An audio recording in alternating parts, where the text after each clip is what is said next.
truly spectacular.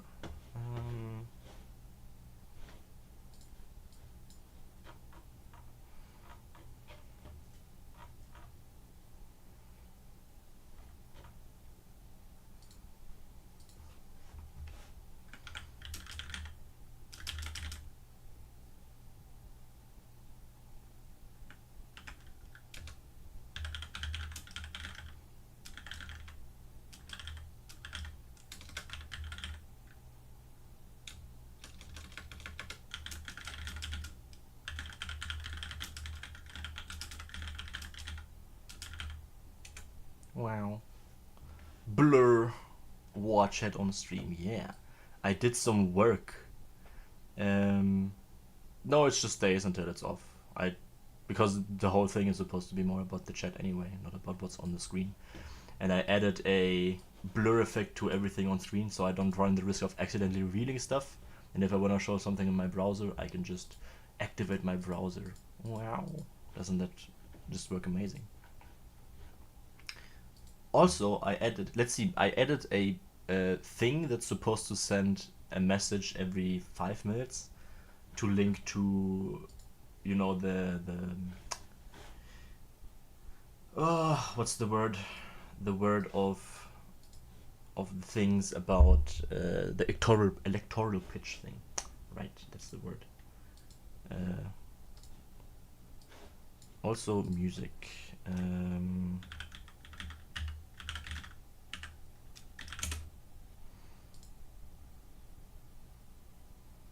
No, I want it on YouTube Music. God damn it.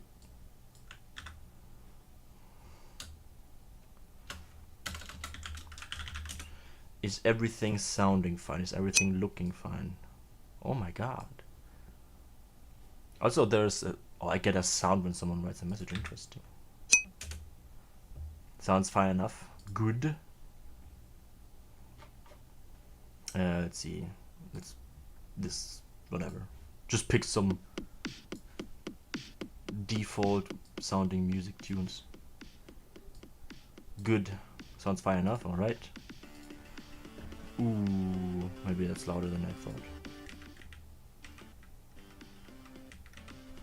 It sounds loud to me, but maybe it's not. I don't know. Visually works fine. It's good on stream, alright. It's also not overshadowing my voice or something, because it's more important that my voice is audible rather than the music or anything else, for that matter.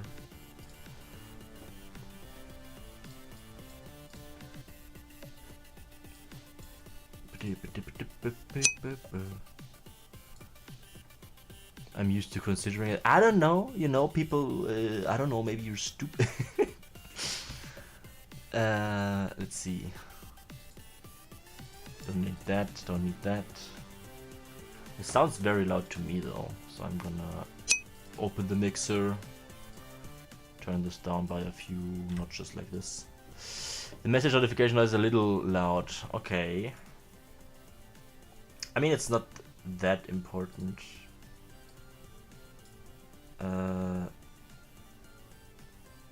That's... where do I change that? Probably here somewhere?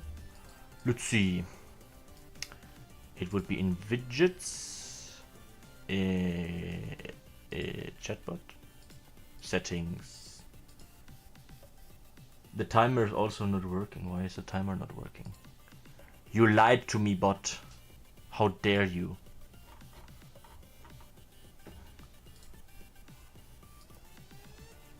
Lying on my thing? Is it working if I do like exclamation point volt? Okay, that one's working. It's not working in my multi-chat. Very cool. Oh yeah, it writes in both chats at once when I type it in there. I forgot that that does that weird shit. But why is my timer thing not going? Next message now. I don't see a message. You're lying.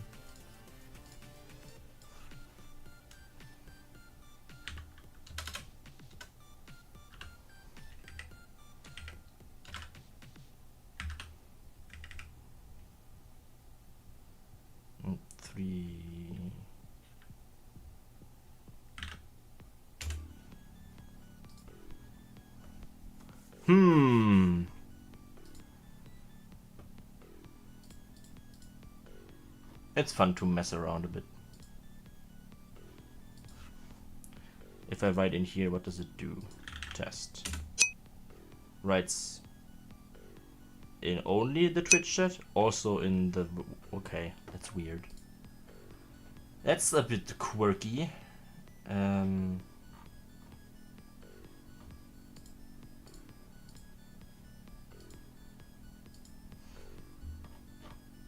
I'm confused.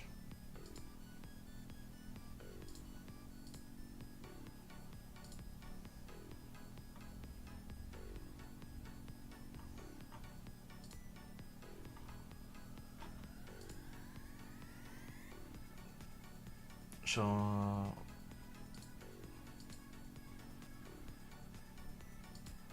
how do I deactivate the sound? Font, letter, shadow, message, margin, message animation. No. That's a kiwi in my chat.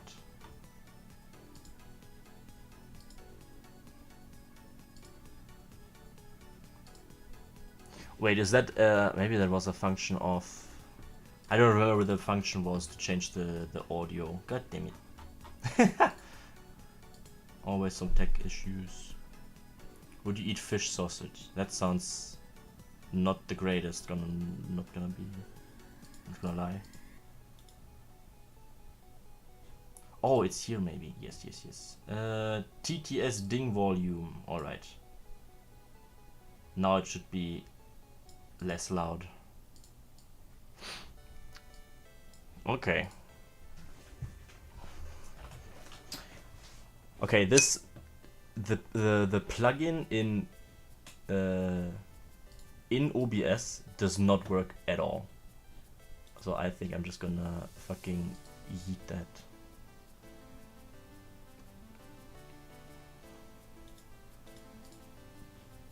Be gone. Do not show this again, yes. The multi-chat is not working. Can you try to... I don't know if that did much. Oh, the ding sound you mean? How could that not be enough? Oh, it didn't save it. My bad. Why did you not save it?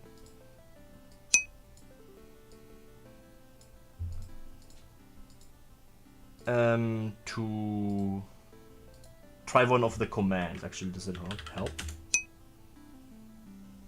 Didn't I have a command for that? I had a chatbot specifically to do this.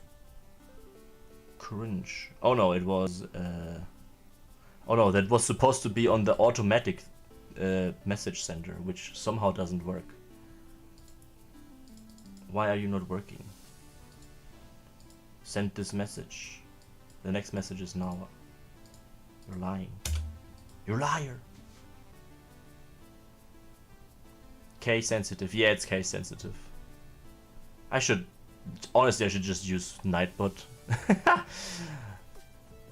If I wanted to be more professional, but since I was trying this multi-stream stuff, I'm using the integrated multi-stream stuff. Oh well. Let me just not have a timer thing instead. And just add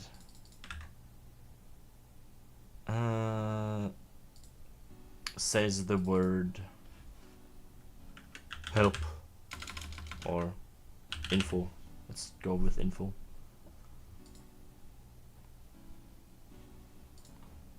Does it work? I don't have to press anything. This program Castor Labs is kind of weird. It does work. That's crazy.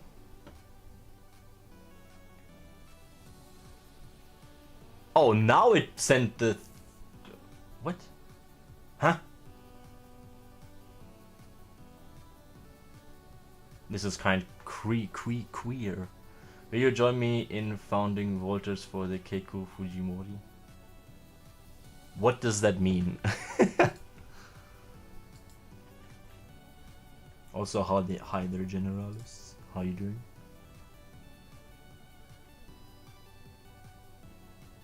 Also, yes, sure, I will do that.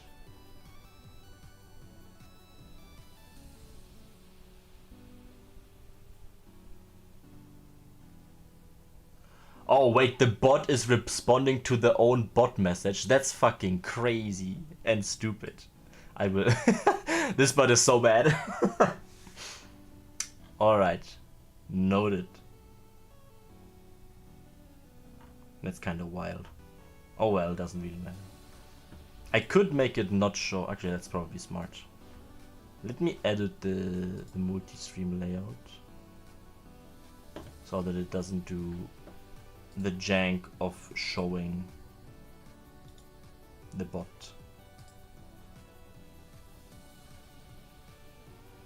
Show viewer message, show user platform. That's not what it's doing.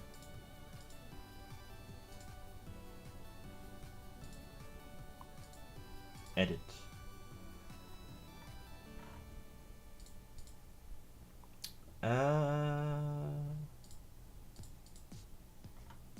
Or was it in the bot comments? It's so weird. Chatbots. Settings. Hide these accounts. Yes. Hide the Castro Labs one.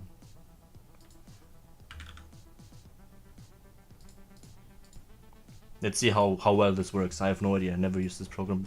I've never used this program before in my life. Anyway.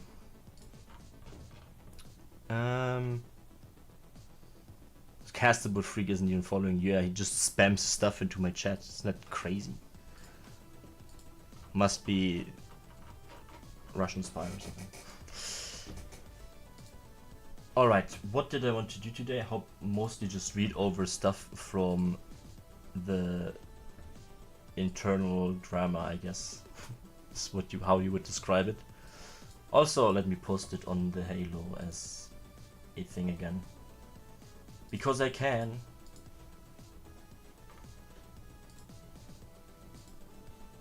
I can just share this again.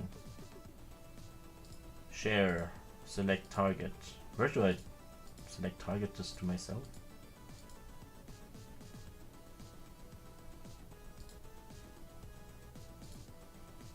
I feel weird sharing the thing over and over again.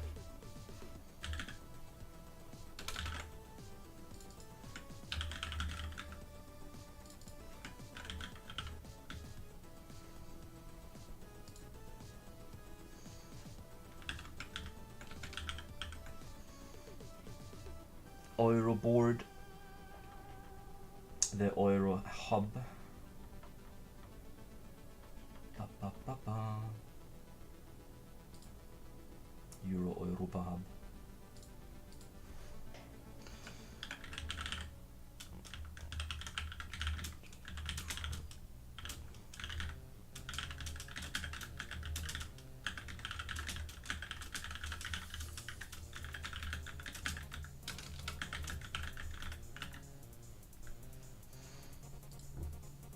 Share as, yes. Successfully shared. Just spam the internal platform. Yes, I wanted to read over some stuff. Not about the agenda, but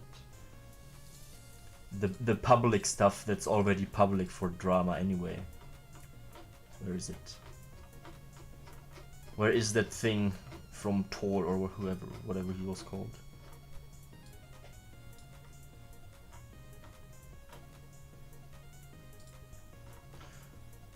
Vault Diaries. That's what it was called. Is this Vampire Diaries?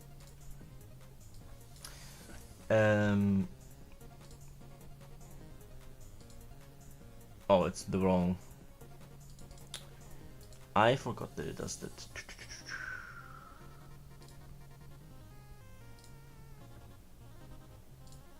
Bam. You cannot read that because it's all over your text, but whatever. Why is the whole screen blurred? I put a thing on the full screen blur, and if I want to show something in like in the browser, I can just open up and select and start the transmission of the browser capture. So that's how I avoid accidentally leaking stuff from like the wrong browser. Anyway, this is public anyway. Apparently, become a Vault member of the Vault Diaries. Okay, someone wasn't happy about things, I guess. That was the newest post. Question for candidates. How will you support the growth of small Vault chapters? There is no personal vendetta in this post. I'm also not a candidate for the elections. Sure. I have honest and serious concerns about what has been happening, and I'm trying my very best to not share too much that could harm Vault. We should use this as an opportunity to learn so we can again focus on building a united and federal Europe. There is no internal space for me to share this. That's not true. The Danish board and myself were ordered to remain silent under explicit threat of dissolving Vault Denmark by removing the trademark usage right of the Vault name. I would really like to see something about that. Then I stayed silent in the narrative, and after a month of bullying, but even that was not good enough, the internal regulations were then changed to prevent anyone from running for the board if they had an open integrity case against them. That's not true. Then they opened an integrity case after I had already stopped checking my emails. What? Alright. I followed up briefly with the Integrity Commission to explain what has been happening, without more details than I have shared publicly here. That was the best I could do at the time, where I caused me mental anguish and physical pain to open any Vault mail or WhatsApp. Then they removed my internal tool access, Halo, email, etc. My access is set to be restored in July after the board elections. The only option to speak out is now, when you are electing a new board. Several nation leads are now also aware of this. Some are shocked and in disbelief. Others have shared with me the same story about this happening in their chapters. I think I know what this is about. It's probably the German one. In the fall of 2024, the EU board directed the EU expansion team to review the small chapters that we're not doing well enough. In fall of 2024, the EU board directed the EU expansion team to review the smaller chapters that were not doing well enough according to their metrics or member growth.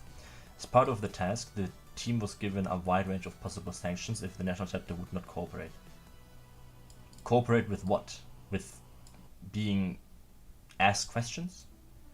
The ultimate potential sanction threat, the nuclear option, only to be used after all other sanctions has been exhausted, would be to remove the trademark using rights of the Vault name. This would effectively dissolve a chapter.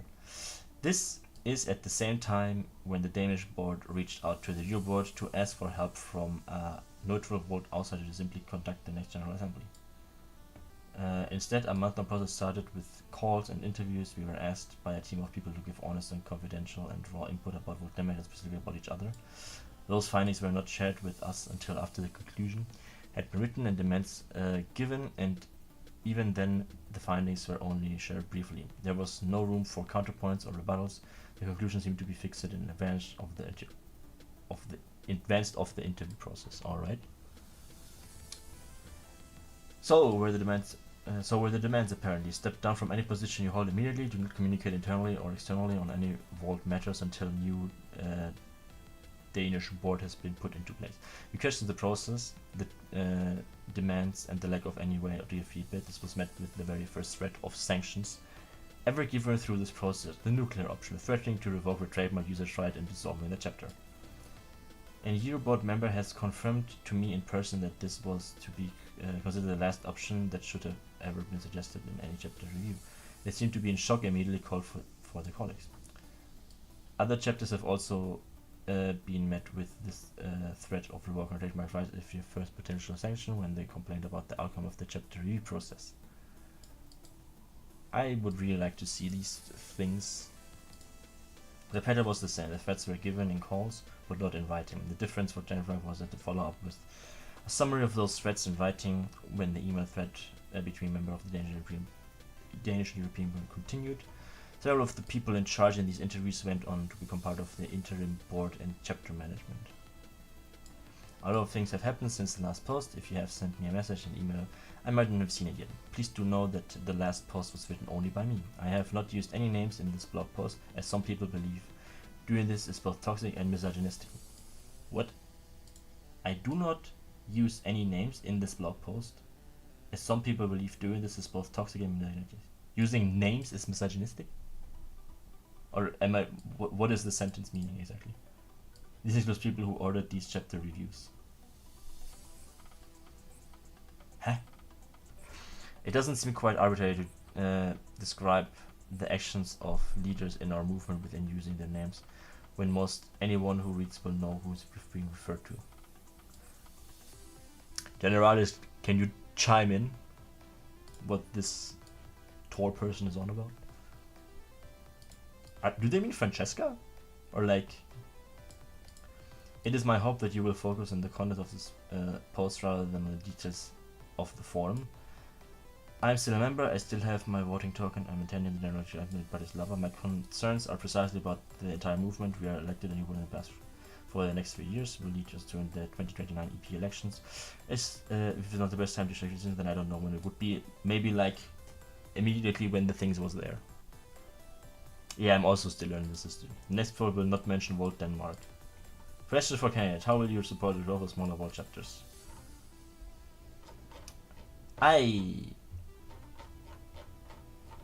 Like, if the stuff mentioned here is true, obviously it's bad.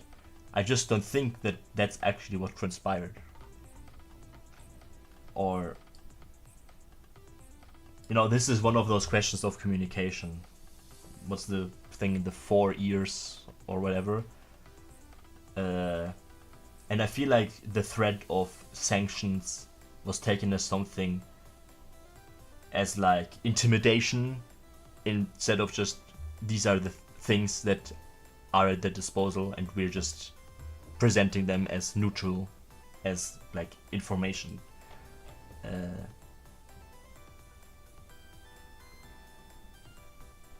Yeah, I agree. Like I think there's no much question on how to address the difference in size between chapters. The Euroboard is not going to be there to build you up. You build yourself up, but with resources that the Euroboard can give you. It's like you help Hilfe zur Selbsthilfe in German. Because if you do not go that process, you're essentially just asking to not be a grassroots movement anymore, because you want stuff to come from the top, to be regulated from the top, which is counterintuitive to what I think Volt wants to focus on more. So yeah.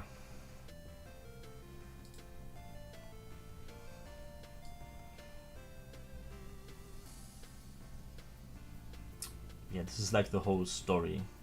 And this is what made me so questionable about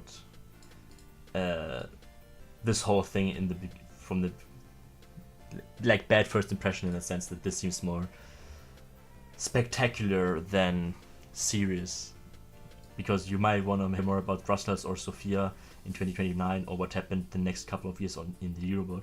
But right now you probably want to hear more about why you should not re-elect anyone currently on the board and why World Euroboard needs a fresh start. Stay tuned, blah blah blah. Like this, if this is something where you want to warn, this person is bad, this person is corrupting or the current board is corrupting the integrity of Vault and whatnot, you should not post it in like a dribble fashion, but just hand out a block of documents that destroy everything one can hide behind or could hide behind. Everything like this is YouTube drama. Already having a central membership system is a godsend for new chapters, since you don't need to set that up. It's definitely clickbait, and especially I would agree that I don't want to go back there. Yeah, I'm not sure. Honestly, I think I think there's like, who are the people who are rerunning for the current board? Mels and what's the other name? Let me do that real quick. Mels and Mitch something. Mels Slavomir, that's his name. And Christoph's treasure. Yeah, Christoph I don't think got a shot, because wasn't there like the whole thing of him questionably sneaking in something about treasure rewards or treasure payment or something like that? Or at least there was some questions about that already got brought up again. I think Melz is not a bad person, but I feel like he's falling victim to being a politician.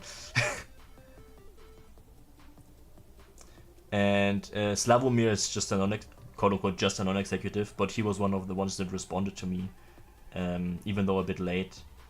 So, you know, I think Melz and Slavomir are not bad. I think Melz is starting to fall into traps of too much in-group thing, not listening to enough outwards.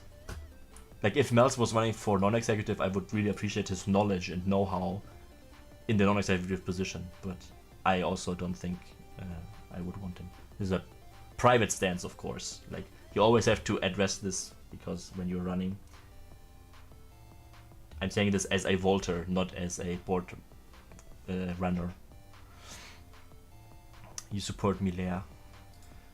Yeah, I'm actually, yeah, that was something that I don't think I can show on stream, because I'm not sure about the whole leaking of things, but I could read through the post that the Vote Romania has made about this on the Halo platform, which I assume Milea had some input in. Title: Motion Against Vote Romania Leadership. You know, there's quite a bit, there's many PDFs. Did you see that post?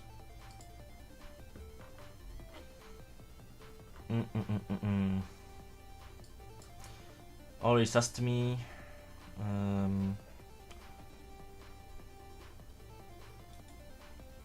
Oh, and Francesca responded to the post. That's interesting. Direct communication from one of the heads.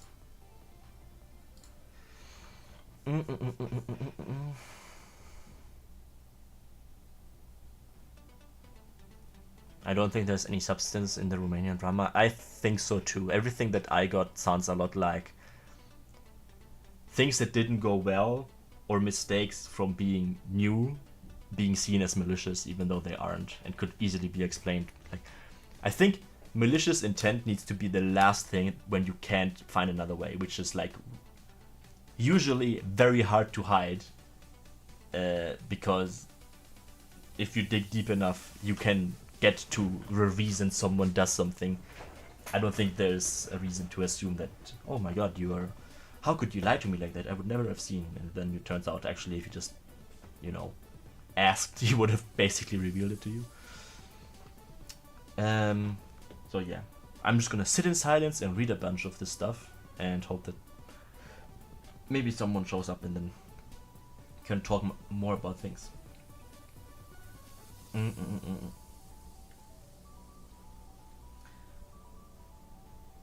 Also, you know what I find interesting about this whole, you know, I think it's not unusual, or like, you know, you could have expected that drama comes up before a vote like this, because, you know, there's a reason. Voting by popularity kind of sucks. But this makes it look like the case for Romania, for example. I think Romania would be a great country to be represented in higher levels in the European board, because, like, you know, everyone talks about how we need to integrate more of the European chapters and not just focus on the big two or big four, and East Europe especially, East and the Balkan region especially, are like prime candidates to join. I think also the Nordics, but I think you are gonna do a pretty good job being a voice for that in some sense. And it feels like you're just doing this drama in those smaller outside things. It's just like building trends towards just sticking with the status quo of the ones who have already figured it out, which of course then is Germany and the Netherlands. to some extreme or to some extent. Even though if in that one post they mention, like I think the things referred to in that blog post referred to an instance from the German chapter, which I also think was handled not great, but emotions ran high. You know, this is, I think it's, I don't really know how to say it. It's like very human in a sense, and to some degree I'm happy that it's more emotional,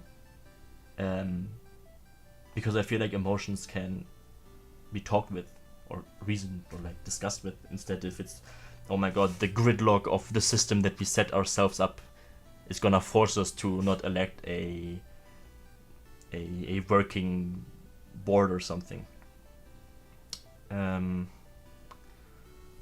I like that elected officials are starting to run for boards because they are the ones actually driven us to success. Yeah, like I think actually there was one of the posts by Friedrich Jeschke. He's like a very prominent German like member, and he had a post about it, which, you know, I don't agree with him on anything. No, that was not what I wanted to say. I don't agree with him on everything, but I do think his stances or positions and reasons, like the way he explains himself, makes a lot more sense and showcase some sort of like humanity in his politics that are explained properly. Things I disagree with, of course, I could point out in the post. You can see it, but I'm scrolling over it right now. But he's mostly like he supports the similar candidates that I would support, basically. And yeah, he's not putting it into this melodramatic I'm gonna make this a catching story kind of cloth, I guess.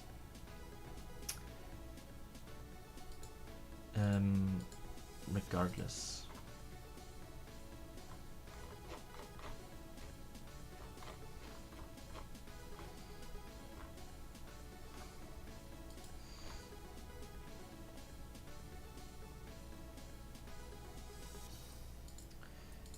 I wanted to read up on something. Oh yeah, the Romanian stuff. I'm just gonna read the Romanian stuff, and if hope people join and talk and ask questions or something. I'm here and open for any. Alright, unlawful motion.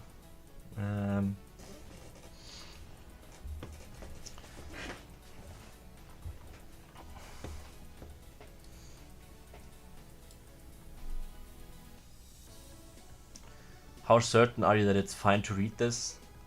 Why would it be not fine to read this? It's not like you can read this. I doubt you could read anything that is on the page right now. I don't know. Yeah, it's poisoned information. You read it and you die. The drama that kills you.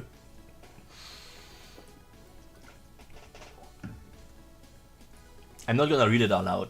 If you were thinking I was gonna do that, I'm not gonna read it out loud. I'm just gonna mention individual points if I feel like there's some like general topic to pick up on that's not specific to any numbered person or subgroup in the party. Yes.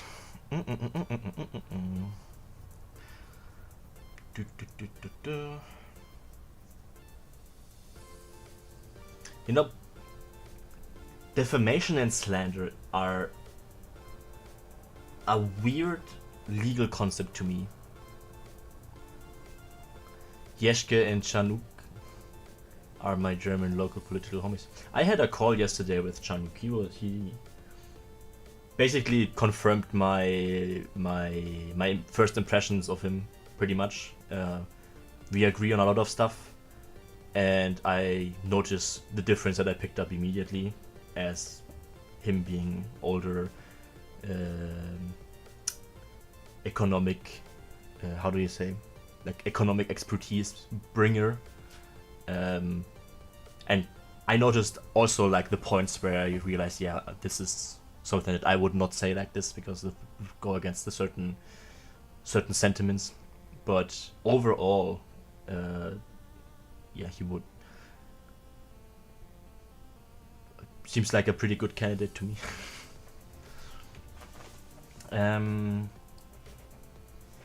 But yeah, same with Yeshka. Basically, I feel like Yeshka is just like the first impression I got from them. I think with Yeshka I had a bit of a worse first impression, which dissolved fairly quickly, luckily. Because I think he like honestly, I don't think anyone involved is particularly bad in character. At least I've not met someone who I would outright say that. But like when it because the bar is already fairly high for that, first bad impression is unlucky, and the points where we are not looking at each like eye to eye, I notice them and oh hey, this is not royalty free music. But yeah, I feel like Jeschke is a lot more. There's a lot more German thinking with him. That's also something that Frank mentioned, that he would like a co-president or non-executive board members that think less German than him, which I think is good and self-aware.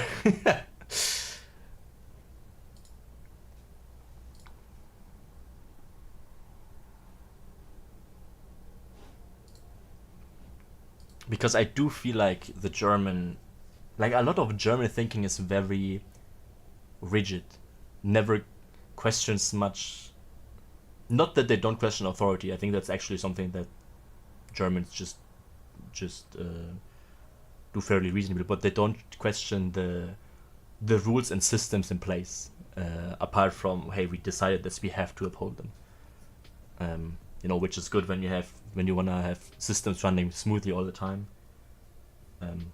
But this is the part where I think that politics is a human engagement thing and not a robotic one. I think in one of my Q&As I even said that it's like, hey, you're electing a person and not a robot decision-making machine. If you want that, you need to go full on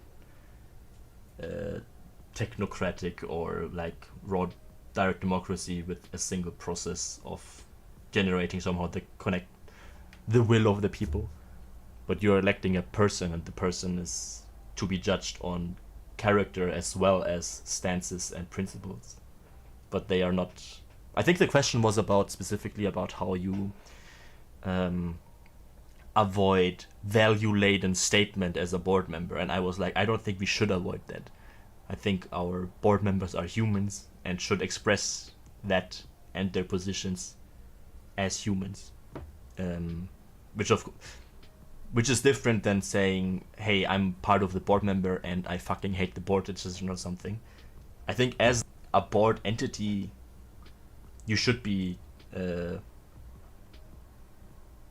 people are like, I heard the argument that if you have people in a board, not be a monolith or like espouse the same stances, the same decisions, the same support structures or whatever, that somehow radiates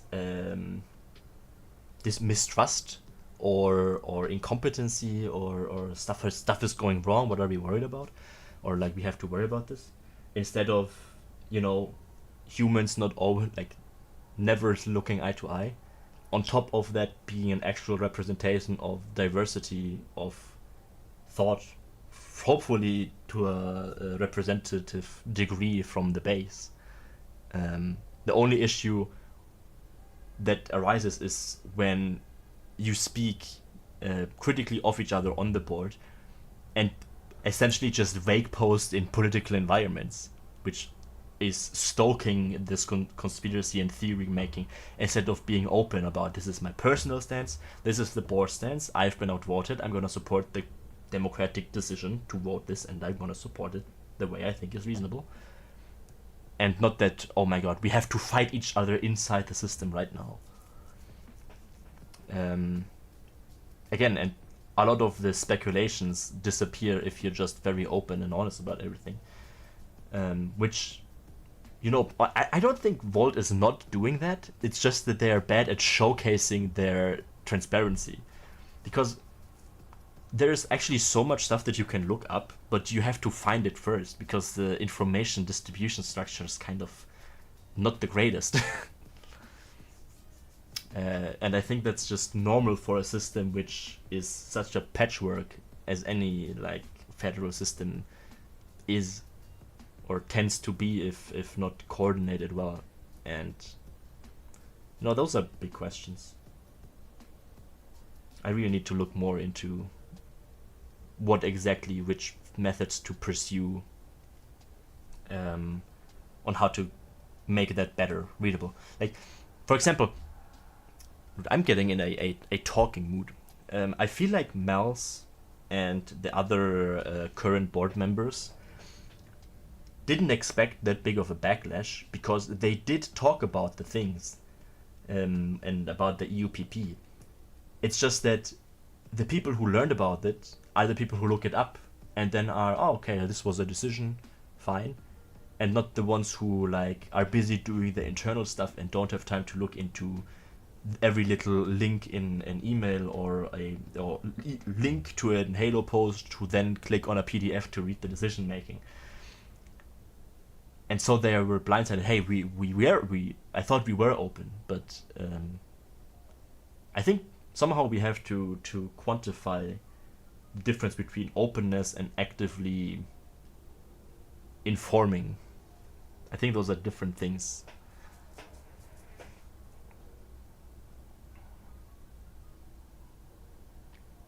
Anyway, I've been rambling for more. I wanted to read this fucking blog post.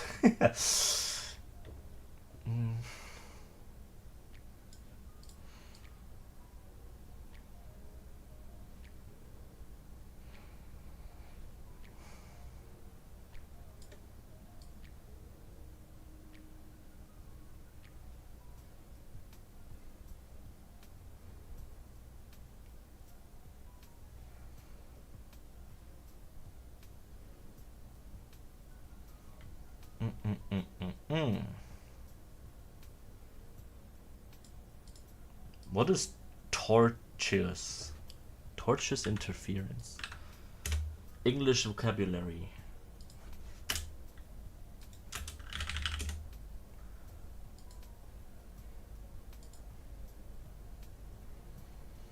Being related to a tort. Why is my stuff reloading all the fucking time? What is this? What is this website doing? Am I pressing something? No.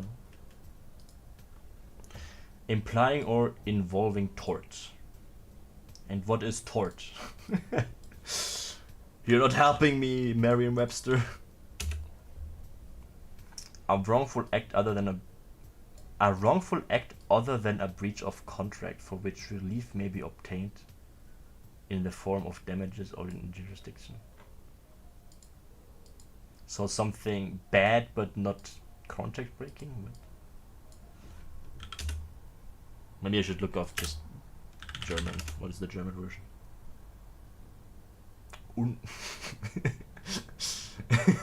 Not allowed activities. Alright. Is a civil wrong.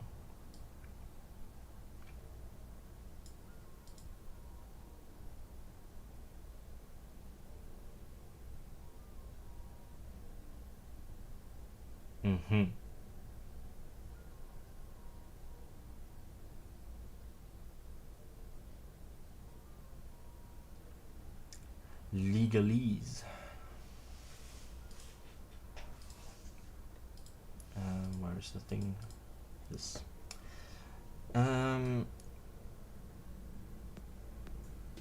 Oh, without prior investigation. Pings?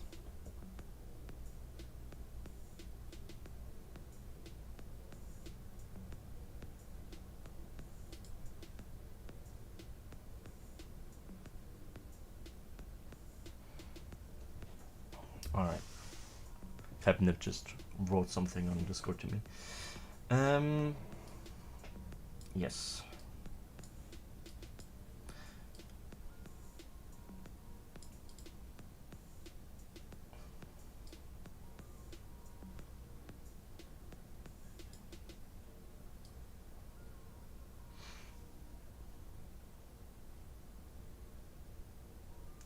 Mm-hmm.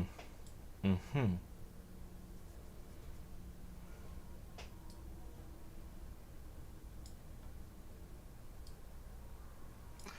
Detached R3 document to set out the case in full. Alright. Time to get reading.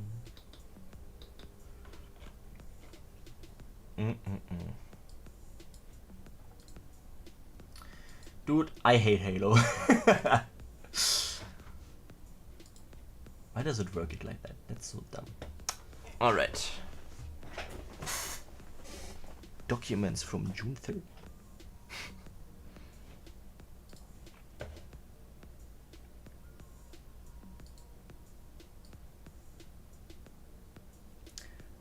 Also, I just realized that my thing was only showing me the chat from Twitch. If people were looking on YouTube, it did not show up. Oopsie, that's not good. Okay, well that works. Weird. T. No.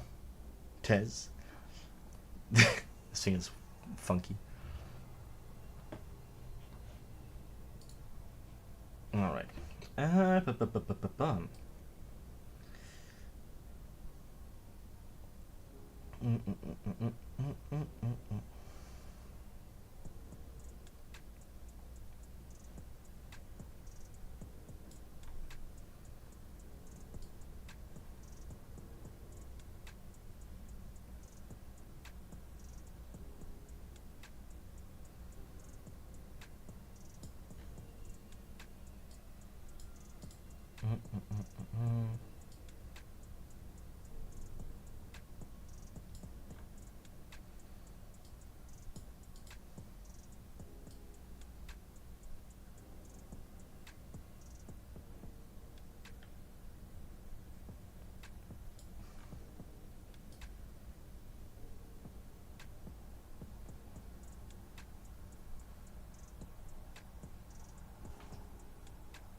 Yeah, that's... I'm reading through the statements or positions from World Romania on that thing. And sounds agreeable. And agreeable enough so far.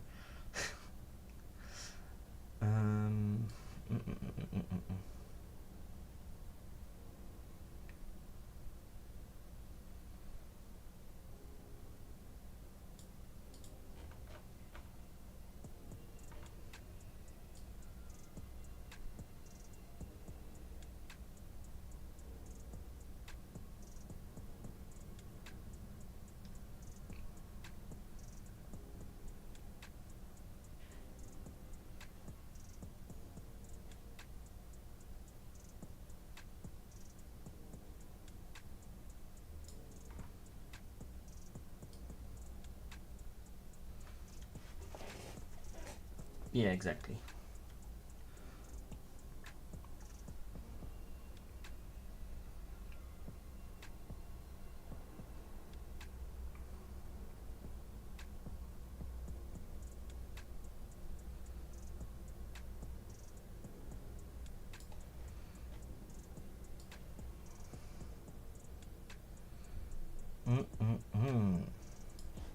Interesting.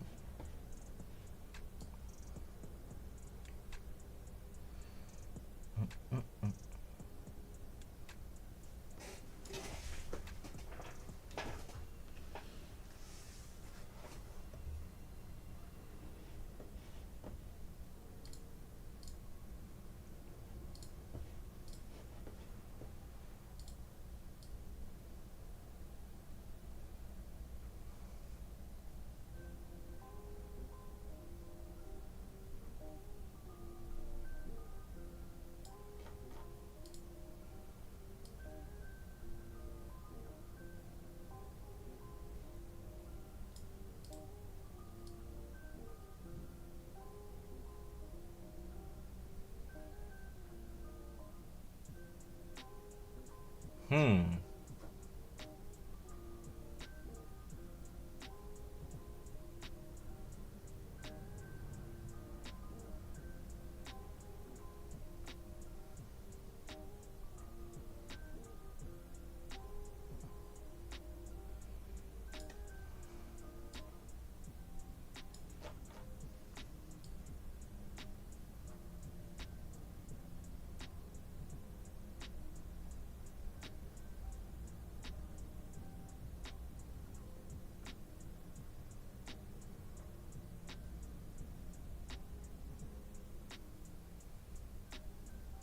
Hmm.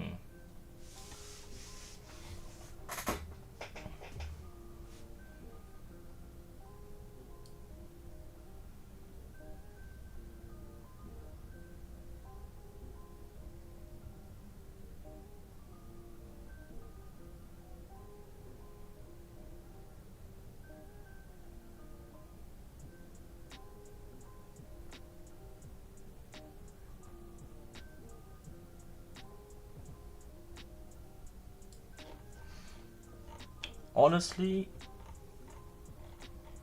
everything that I see in this first response thing seems agreeable and understandable. One thing I'm not sure how much I would focus on is pushing the fault to um, the committee of allowing the thing.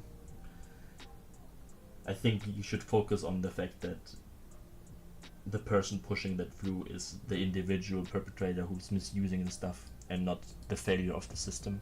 Because I think the system worked kind of as intended. You can say it was acting slow, but that's not that's not an inherent fault of the system. That might just be effect of them probably being super busy with everything else around the GA. But I think it's understandable, the paper position espoused in this PDF. Alright, what is the second one?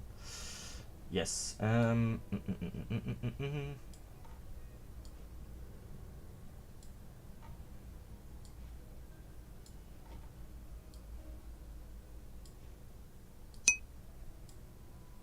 You European? Yes, we European here.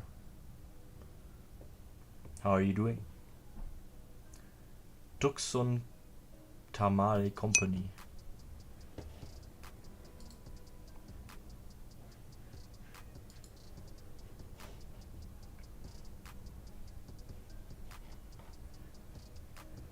How did you find this chat? How did you find the stream? Are you anti-Russia? Currently, yes.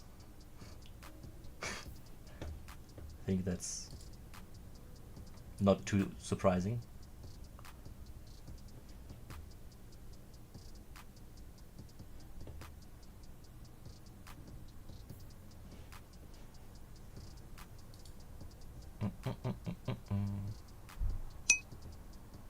You hate all Russians? Quite the contrary. I think Russians are great. They have some of the coolest culture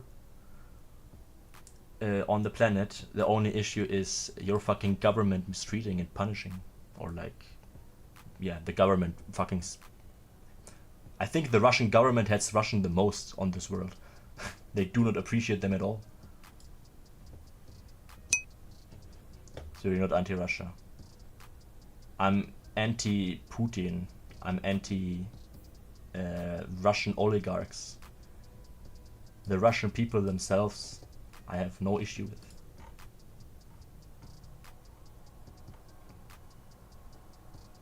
What is this? Politics.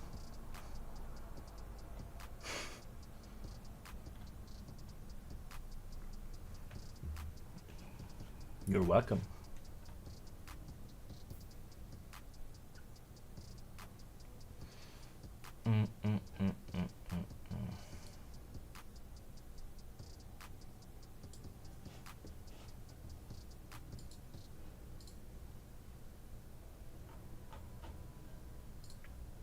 Oh, I just realized something. I did not have this open. I should probably have that open.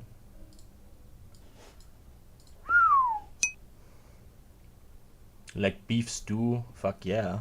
Who doesn't like stew? Dude, I need to make more goulash in my life. Uh, with wild meat, like not cow or pig, but like boar. That stuff is so good. Uh, if you don't fuck it up.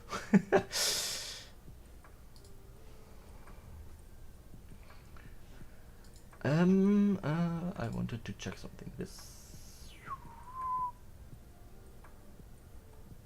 Where is my studio? There it is.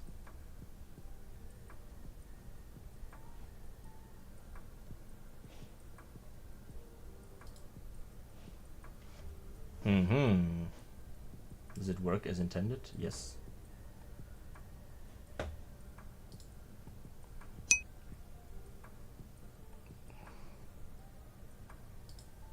I like spice. Like, okay, spiciness is something that I think people like give either too much or no importance to. Like, I do not want to eat food that's painful to eat. Why would I want to do that? I want food that has a slight spicy tinge to it because it actually improves the dish. But so much food uh, is actively just like when you have 1 trillion Scoville in your sauce, you're not eating that for taste. You're eating that for pain. I think that makes no sense. Like, I like my chili with spice to it. I don't like my chili to, like, make me blind for a day.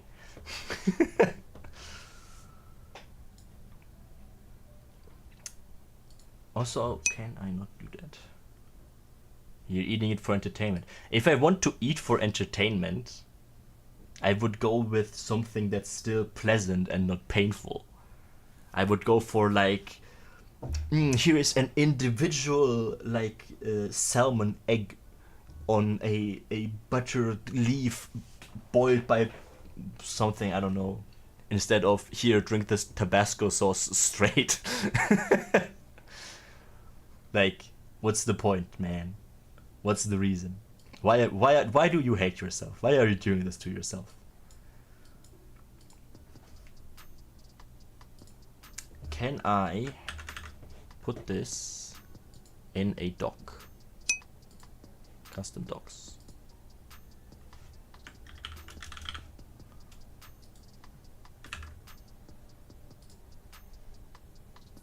Hey, that actually works. Also, can I put it here? Nice. Huge news for me.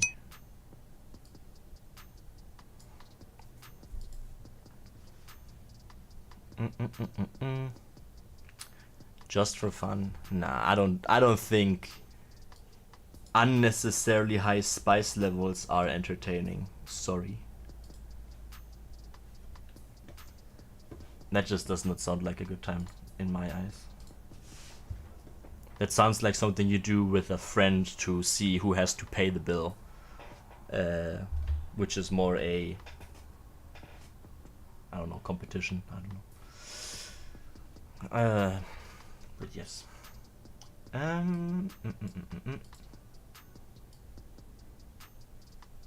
Anyway, I'm back to reading this document. The hospitable, the hospitable for shitting your intestines out from eating 15 trillion death peppers or something. Sounds like a very stupid thing to do. Alright.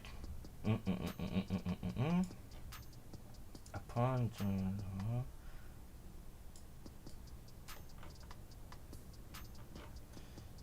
Here I ordered that.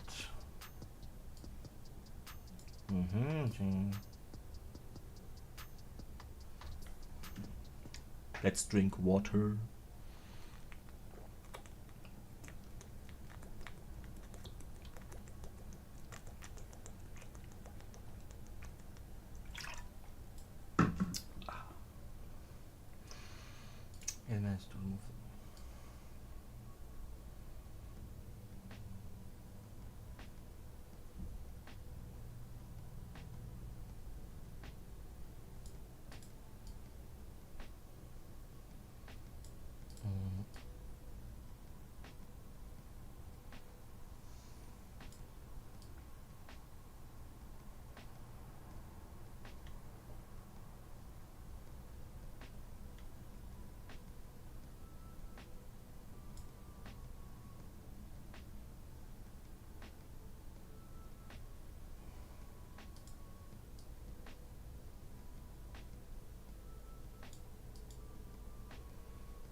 Mm-hmm.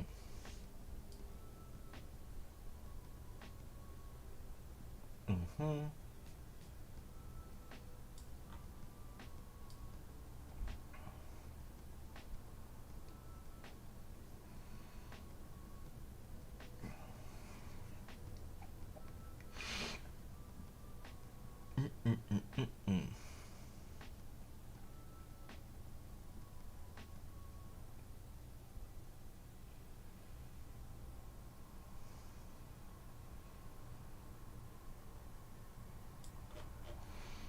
Mm-mm-mm-mm-mm.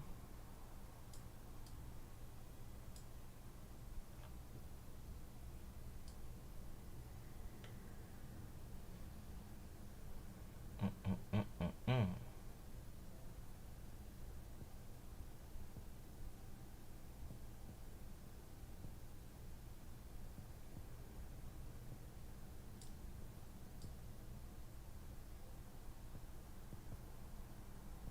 Okay, this is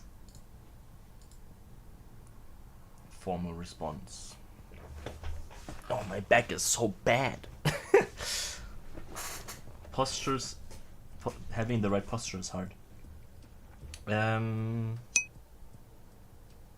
you like my vibes? My vibes are pretty non-active at the moment, but I'm glad you enjoy them. I guess.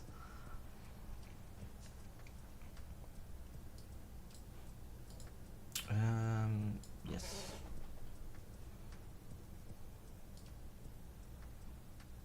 Mm-mm-mm-mm-mm-mm-mm.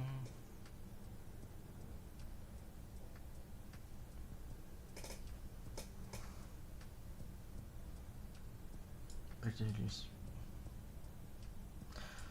But you're serious to propose it.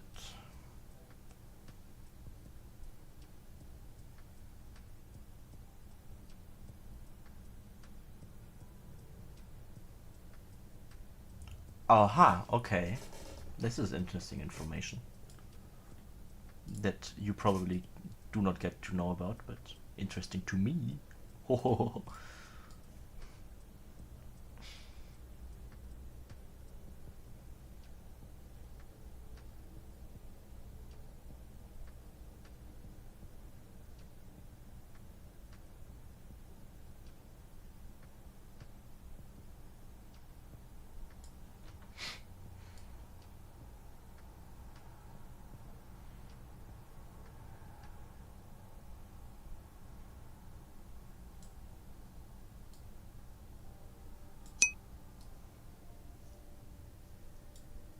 Oh my god, the best promotion.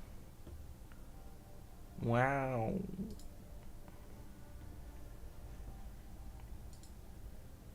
The best promotion is a clean chat.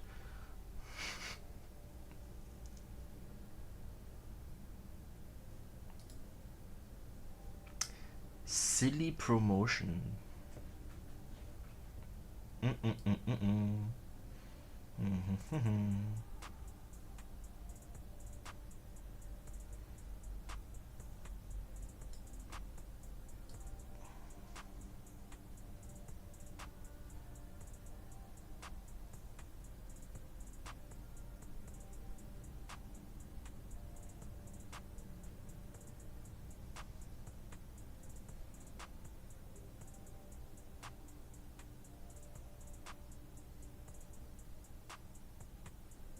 Mm-hmm.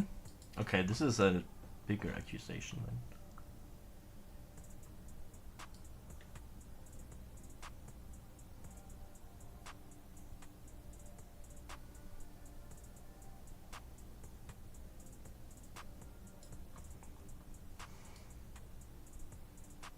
I would really like to have a call with some of the people involved.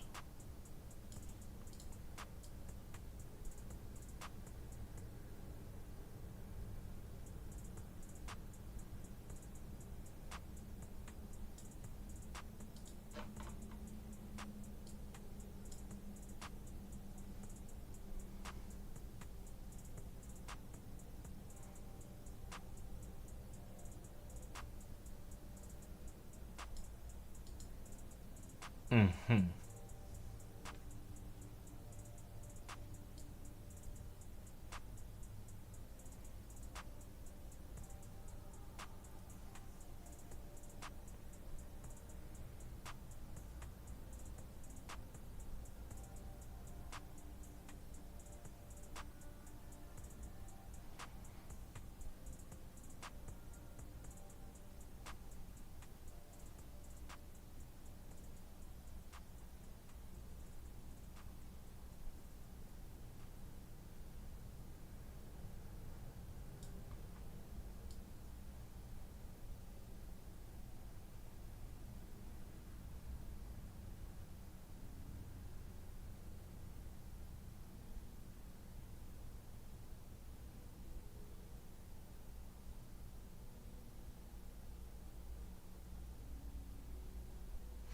Mm-hmm.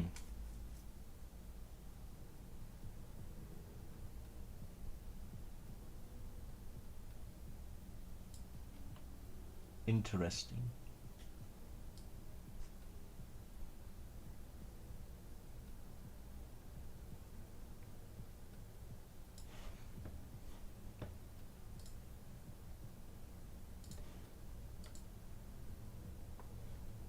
This playlist is nice. I like it. It's nice and easy and chill.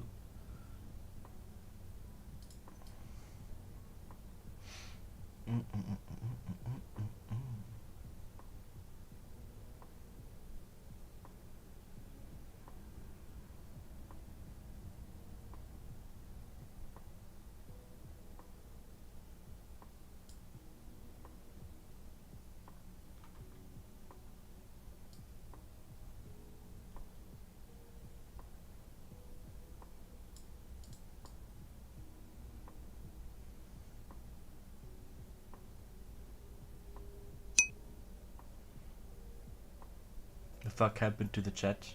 I don't know. Tuxen showed up, asked a bunch of questions, which I guess I answered convincingly. And then some bot promoting get viewers here. Because I really care about growth on this channel. And yeah. I'm reading through the documents from the Romanian case, and there's some more serious stuff than I thought actually. But that's interesting. I should make notes. I should get a block. What's the name of a block in English? What do you call the thing students write on that and rip out papers? Just sheet paper. What's the name for the thing? What, ring binder? No, ring binder is a binder. Whatever.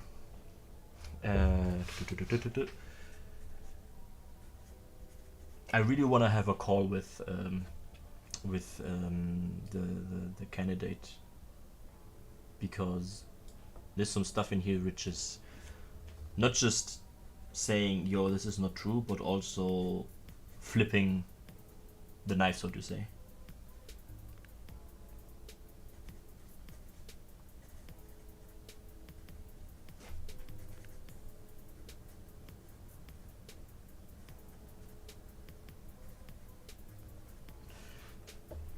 I should get my...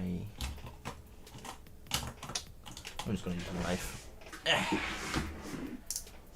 Need to sharpen my pencil and I don't have my pencil sharpener already, so I'm just gonna use a knife.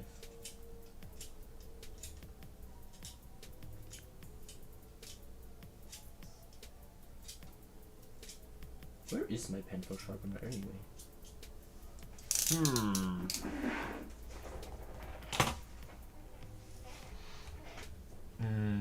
Yes.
Some interesting stuff.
Is this mandatory work, or you just like doing this kind of stuff? No, I just like doing this. So the reason I'm doing this stream at the moment is because I'm running for a candidacy on a board election for the party that I'm a part of, and I feel like transparency is important. While I can't show the documents on screen just liberally, obviously, I can still work through them, inform myself in the very public, and if things pop into my mind, people can tune in and listen to me and my stances, which is basically the reason this whole stream is set up. Yeah. My phone made a sound. 1 second. My battery is bad.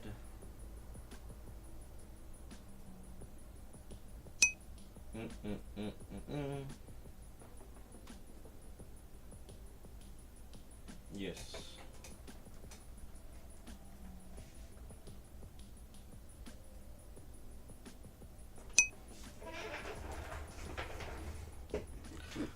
Okay. Not that important. You like guns? I like old guns. I think modern guns are fucking lame. I like front loaders. Those are like, that's real, you know. The rest is manufactured product for people who feel like buying a car makes them cool instead of like knowing how a car works, you know.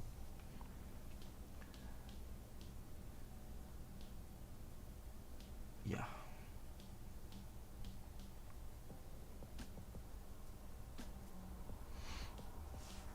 But like, in Europe we have very strict gun laws. And let's say in where I come from, we have very strict gun laws. And I feel like some of them are overbearing. Sure, they are like safe, protective and whatnot, but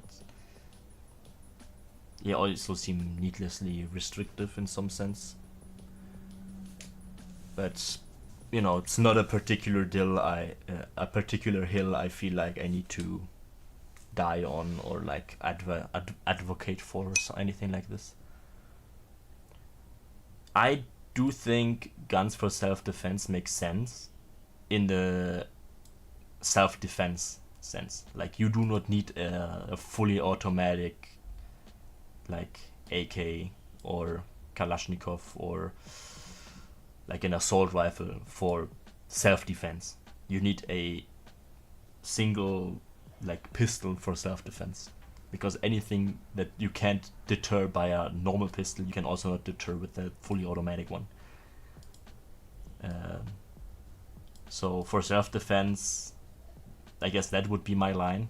and which also is kind of blurry because a lot of what the gun could do is also what pepper spray or a taser could and would do. For sports, that's a different thing, and for collection or like having it as an experience, as being a product to sell for enjoyment, like going to a carnival or something, I don't think there's a reason that you need to be able to get an AK outside of a gun range.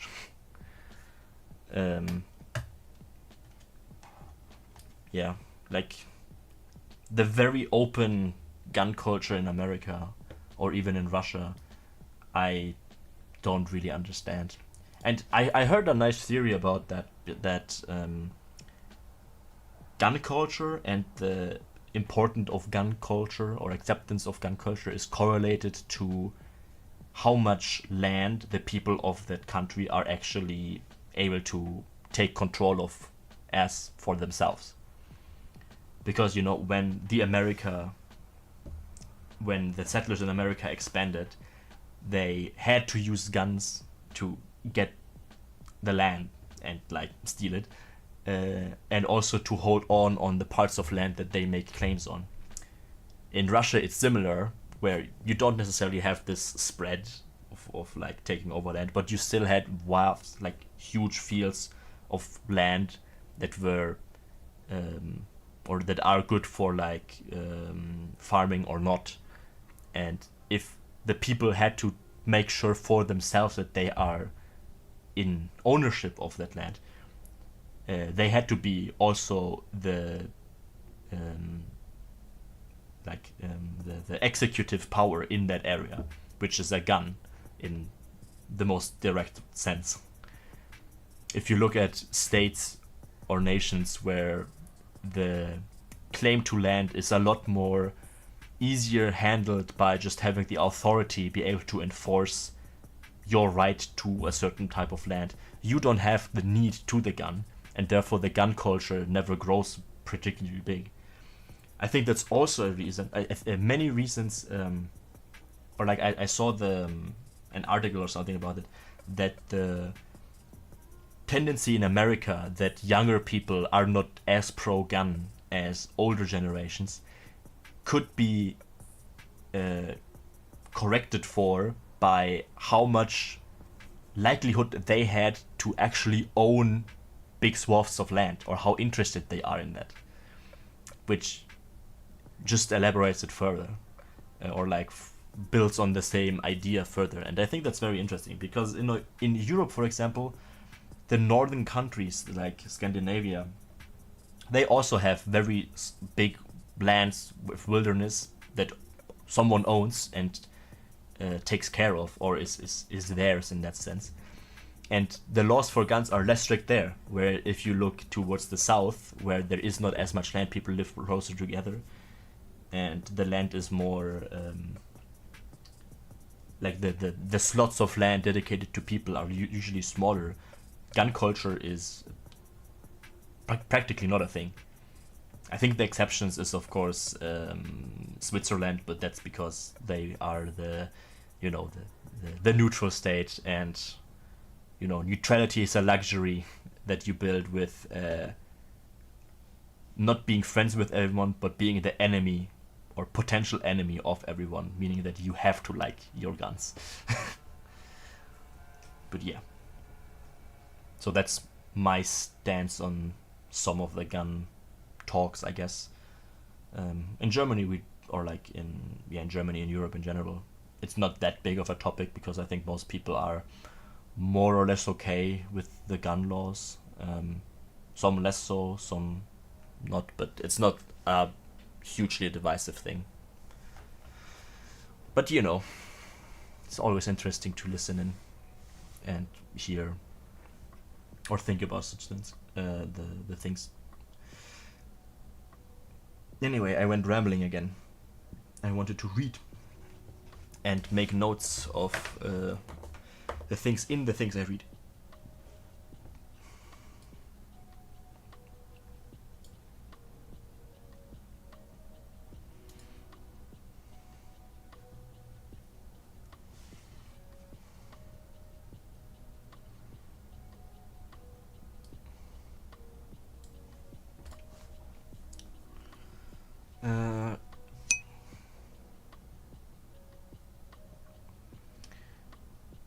The issue is not that, like, banning guns is not going to take care of every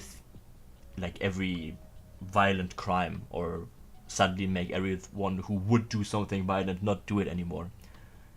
But it lowers or it raises the barrier to entry. Like, there is a reason that guns are called, or I think it was the Colt, like with the original Colt revolver, that was called the Great Equalizer. Because in that sense, everyone is on evil playing field. Of course, that's a fucking lie with technology advancing. But when someone wants to do something bad with a gun, or like wants to do something, and they have guns available, the likelihood that they think that they can get to go through with it is a lot higher than if they had to rely on something a lot closer, like a lot closer in person. And I do not think that the distinction between, like, I think there's a reason, or like I actually think it's like, even if you say, hey, banning guns doesn't help, people are just gonna stab you to death. Even if that were true, that it's just gonna translate completely over to just blade or other kinds of violence. The fact that you do not have the distance between between a person and the active violent act of like stabbing someone, that is a psychological aspect that is picked up by not just the perpetrator, but also by the general public. So that alone will be an increase in barrier or blockage to acting out more. So yeah, there's just like, first of all, I don't think that that's how that works, and second of all, if it were how that works, it would still be better than just not having it in place. I mean, yeah, but that's not an argument. It's like saying, if we ban salami pizza, we will have margarita. Like, okay, you still removed something from it. Like, no barrier is gonna, like, no law is perfect. Like, no legal thing will ever block everything perfectly, but you work towards something that achieves the desired effect.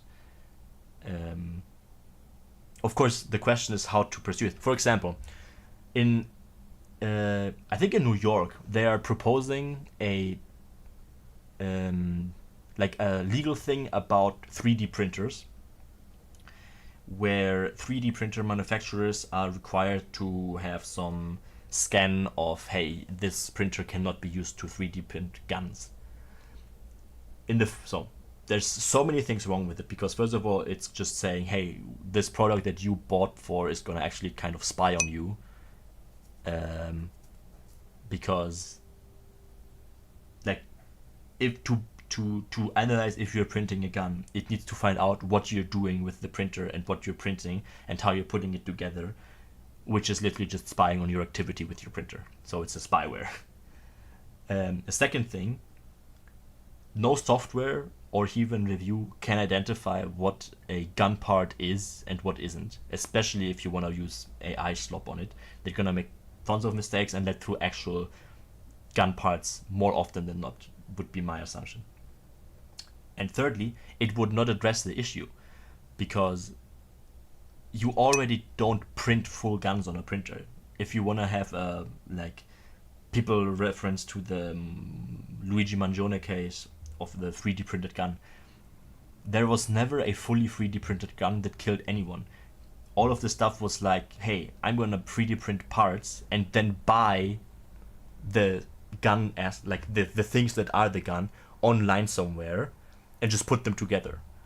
Like, the 3D printing is the negligence part. You could make everything that the guys with the 3D printer do by just being a very good woodman's worker. So it's not addressing the issue. In that sense, it's a completely useless law. But,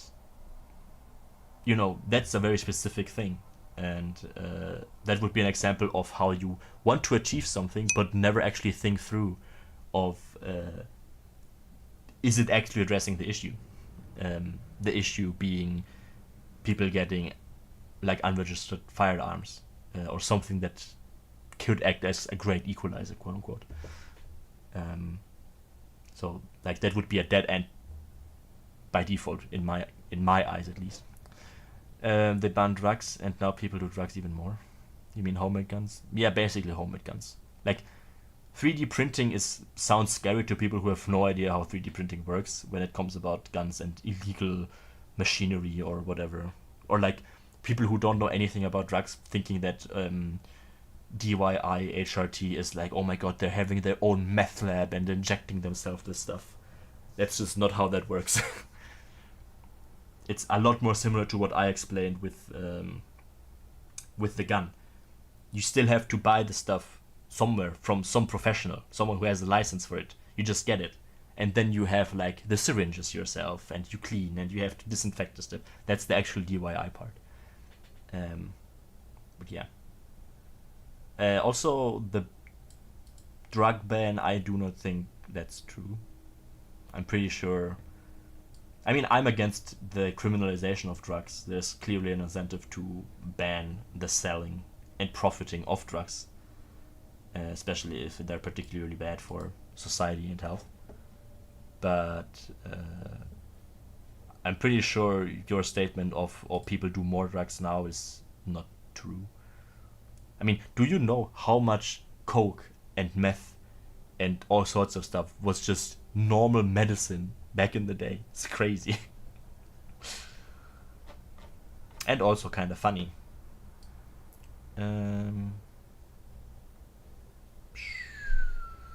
What about this one? Is this good music?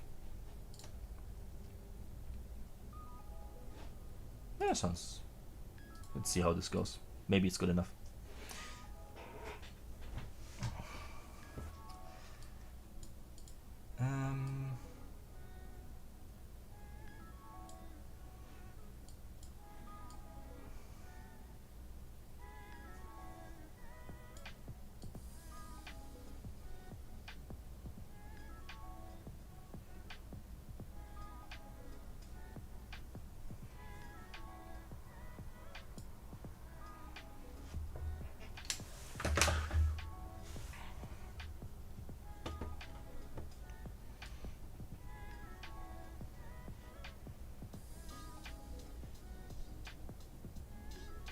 On the internal culture claim.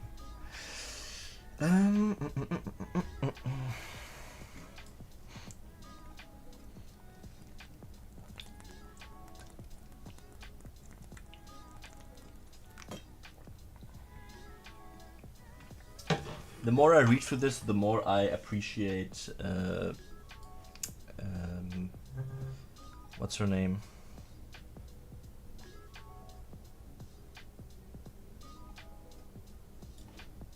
God damn it, I'm so bad with names. It's unreal.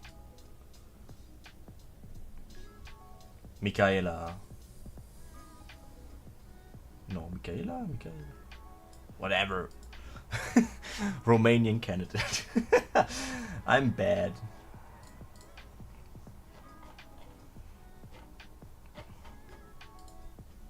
But yeah, the more I read through this, the more I agree with the sentiments. Also, it's so warm in my room. I'm pretty sure this multi-streaming stuff is increasing how much heat my PC puts out tenfold. It's kind of not good. Alright, there we go.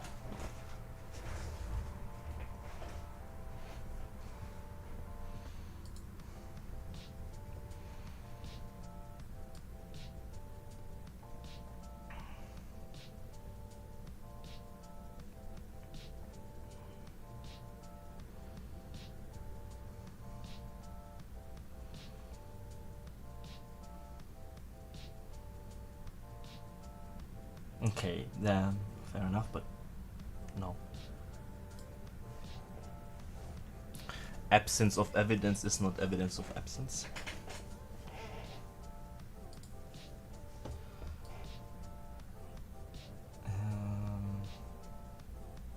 Yeah, but the yeah, that's agreeable.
Yeah, that's questionable. Very, very questionable. And then there is documents and scans, and you know, I like the candidate.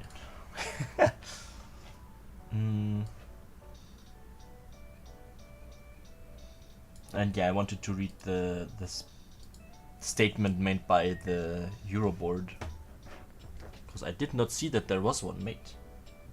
What is the message here?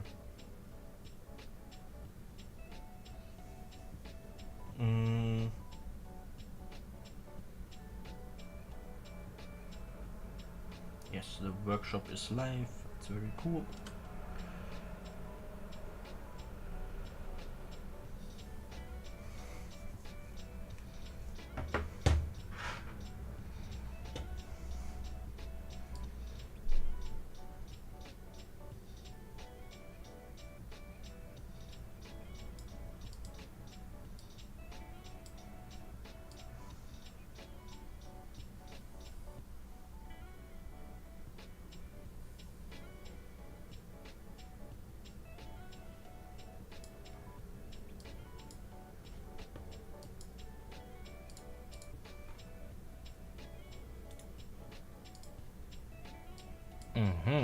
Interesting.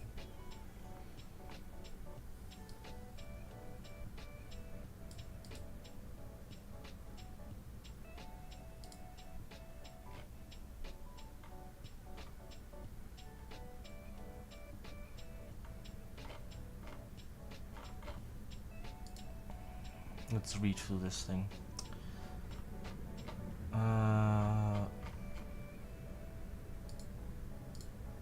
Alright. Public statement on the communications and circulated case, blah blah blah.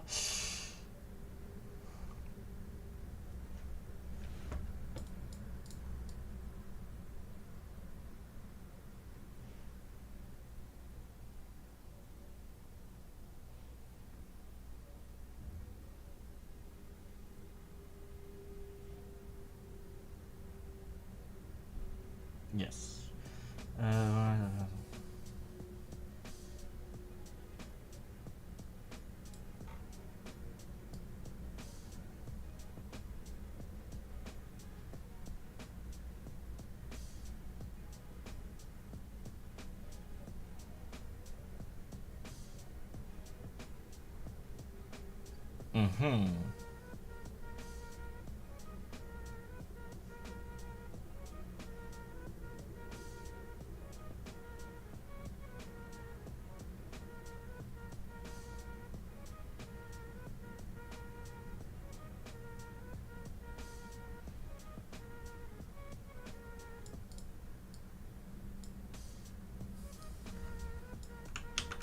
What does this mean exactly?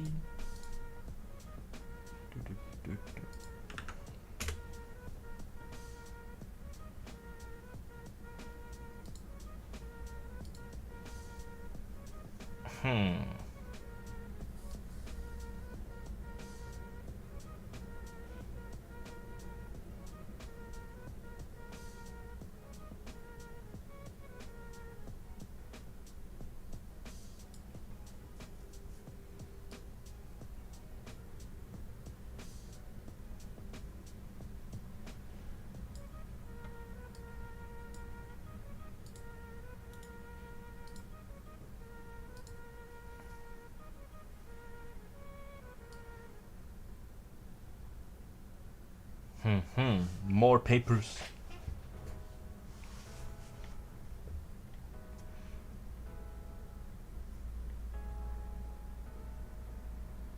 Oh, it's just the statement, just in PDF form. Okay.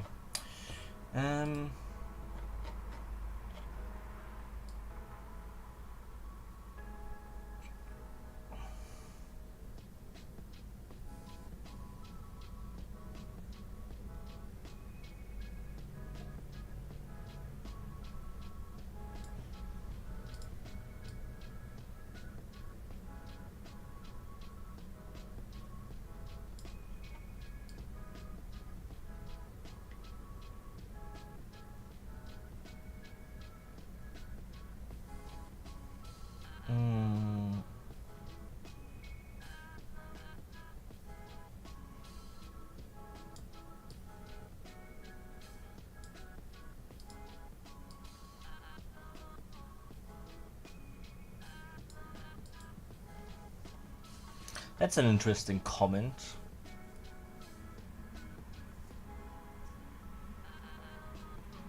So,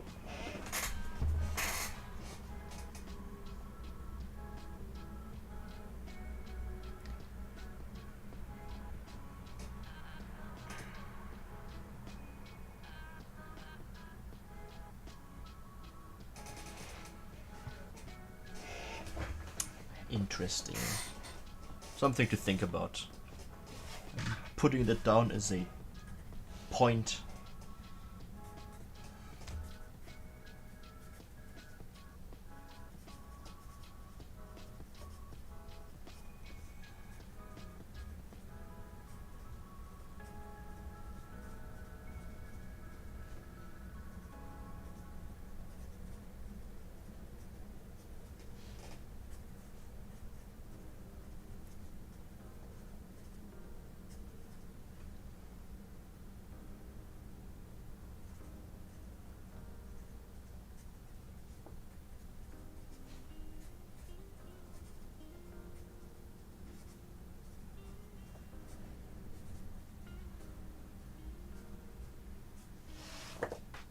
Much to think about.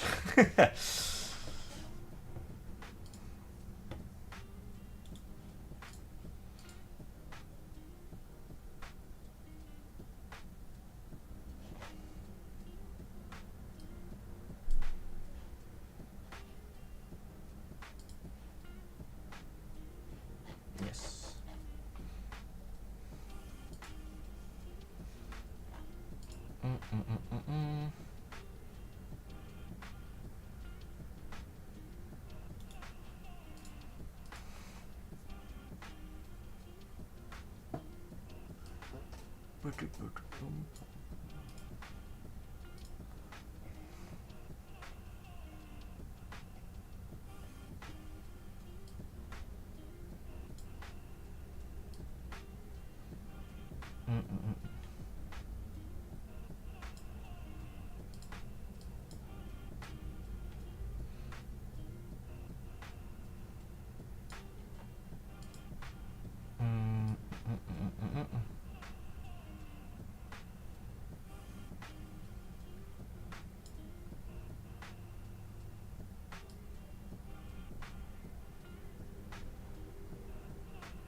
Yeah. Now we're gonna.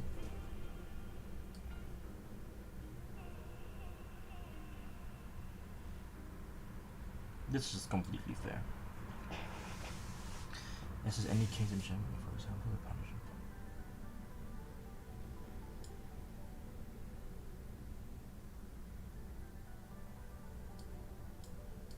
That's interesting. Interesting information. I'm learning so much today.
That is a weird interpretation.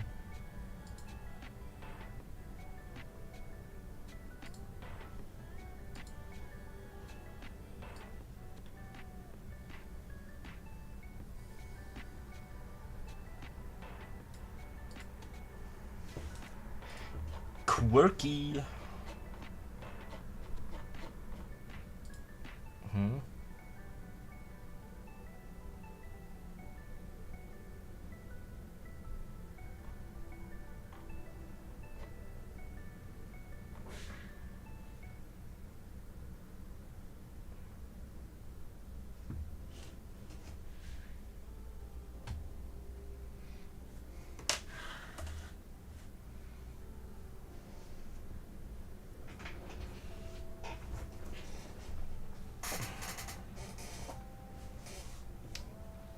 Sad stuff.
I I'm looking over some posts about the way we are gonna have our vote and the topic of strategic voting, because of the national like limits and exclusions pop up, and to me that is always exactly thinking like one of the issues. Strategic voting is poison to the mathematical underpinnings of what voting is supposed to do. If you're voting strategically and not truly to your conscience of who you think is the best option for whichever pick you have to do, you inherently skew the information that, independent of what system you're using to evaluate and aggregate the votes into a one decisive list, it's gonna be fucked. So the whole thing is the trust to never vote strategically, never ask about it. Only vote with best interest, disregarding the limits, because the limits are not supposed to the limits are not affecting how you actually think about the candidates, but indirectly they do, and that's just gonna skew the actual information gathering, and you want the most accurate information you can get from the base. So you are actively hindering democracy by voting strategically. Like in theory, that's why math is so great. In like every voting method can be interpreted as you have a collection of preference lists, you put them all in a black box, and out pops somehow an aggregated system.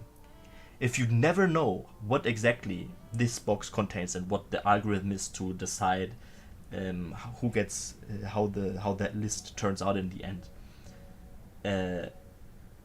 you would have zero reason not to vote with your best conscience outside of not knowing what the system actually produces. If you know exactly how the system works to aggregate your decisions, you can always fall back and not actually vote to your personal preferences and instead vote strategically. Then that can have so many different things. It's a mathematical fundamental thing to not fall for that trap. If you want the most accurate democratic representation.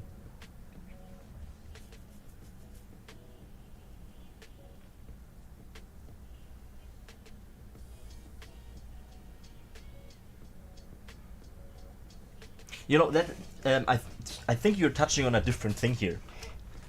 So, I think it's fucking bizarre that if you vote for Sven Frank and he gets elected, I should have no influence on, in the slightest, on the election of the female goalie.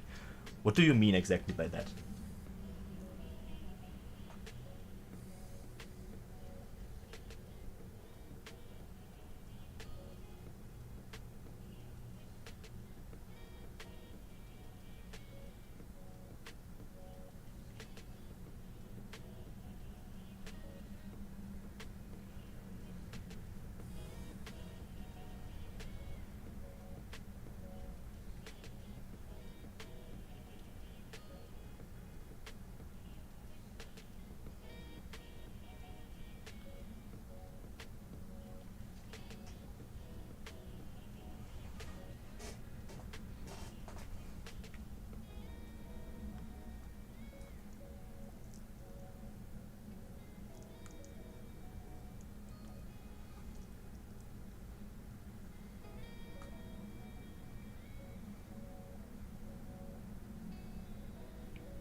Like, yeah, I'm not sure what you mean exactly.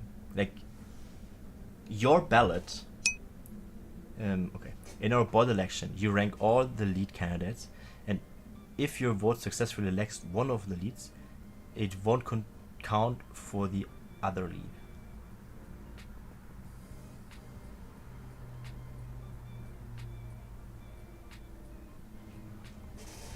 I need to reread how exactly the ballots are allocated, because that sounds not quite right.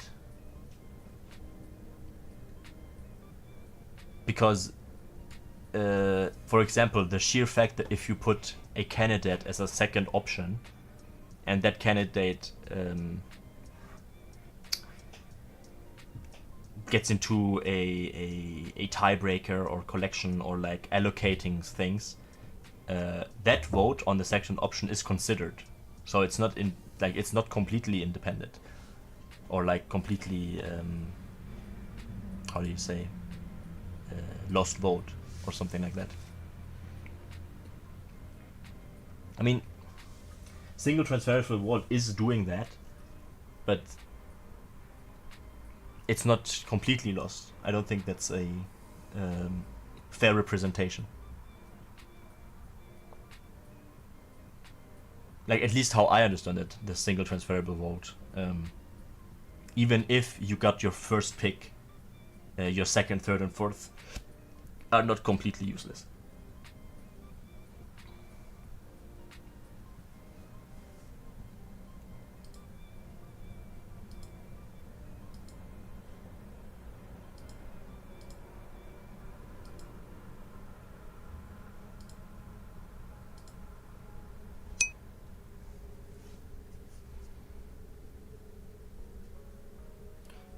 Okay, let's say I rank Sven first and Electra second. Sven gets elected as the main lead, as the male lead. I then have no influence on if Electra gets elected or not. This is how Electra told me, Brewer, when she was in RGA in real life. I guess what she's right in the sense that your direct vote is not accounting for her anymore. But even for that, we have the wasn't there an let me read this. Where is it? Board elections. Read the article.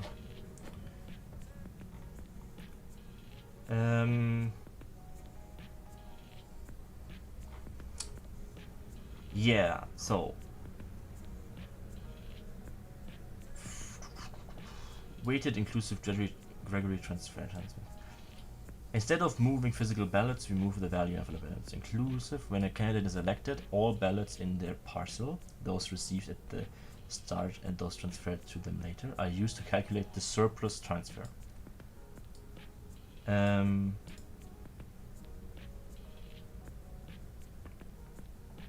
When the ballot is transferred, its new value is calculated as new value equals current value times TV.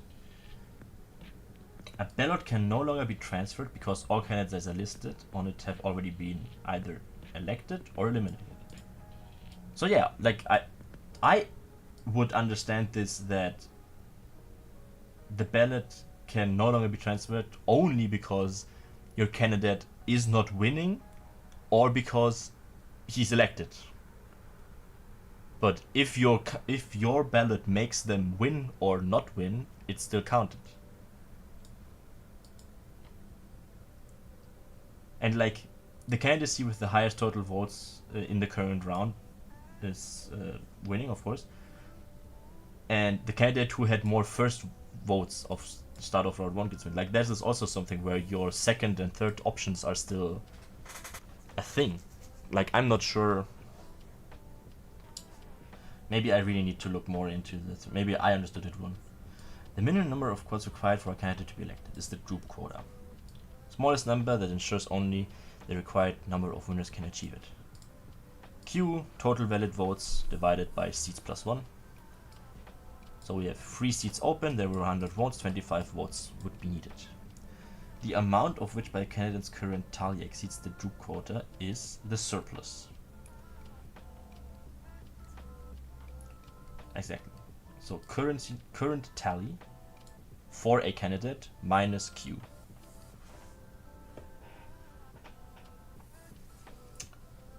Instead of moving, the candidate is elected, all ballots on their parcel was received at this time. My TV wants to shut down. I don't want that. Stay on.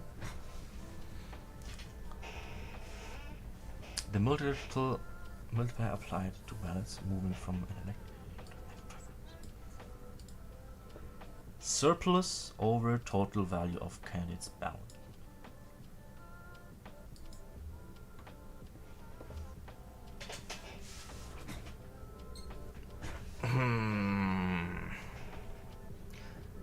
A ballot that can no longer be transferred because all kinds of stuff. When a ballot is transferred. So yeah, I mean.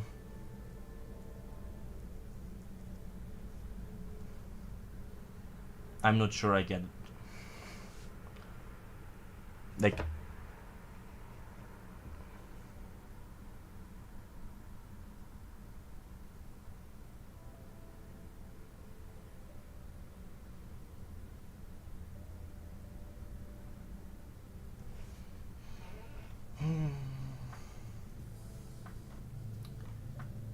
Okay.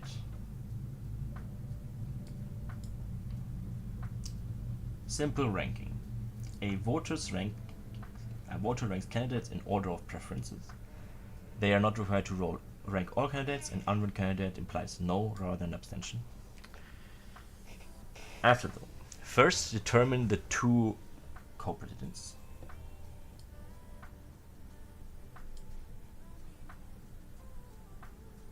Validate the votes. Ballots are validated. Discarded. Only the latest ballot is deemed valid. Discarded.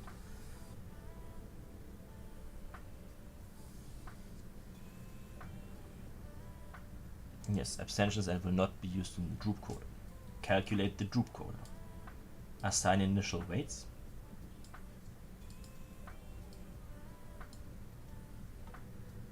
I need to look at the GitLab. Show me the GitLab.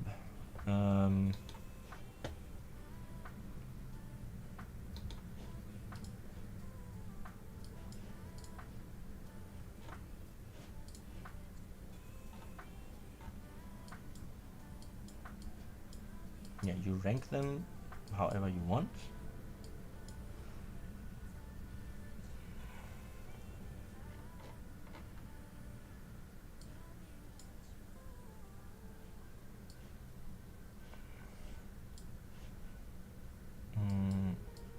And the other some other way. Okay, this is just the testing.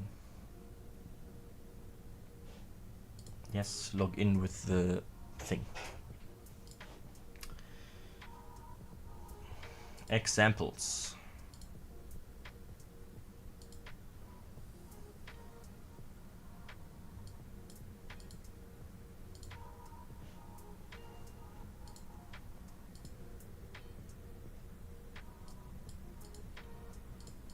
Okay, so these are the vote tokens.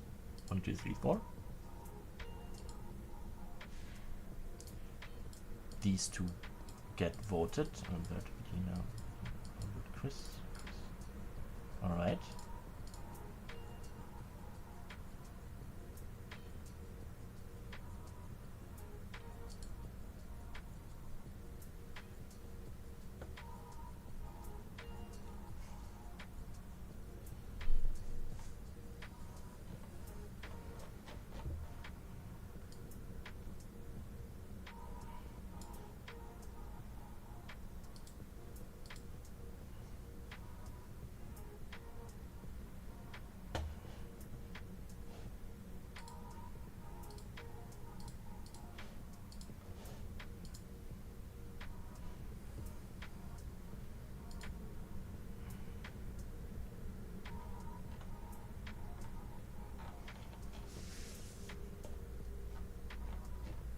I would have to play around with this. But that does not seem quite right. Maybe I'm just reading it wrong. Read me.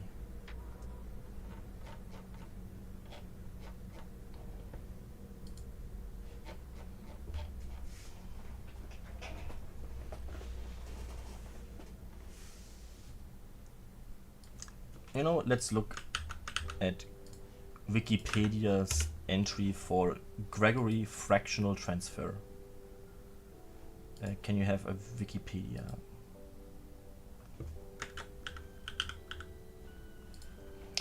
The Gregory method, known as senatorial rules after used most seats in the Irish Senate election, the Gregory method, after Mentor were born, eliminates all randomness. Instead of transferring a fraction of a votes at full value, it transfers each of the relative votes at a fractional value. Alright, so we look at the above example.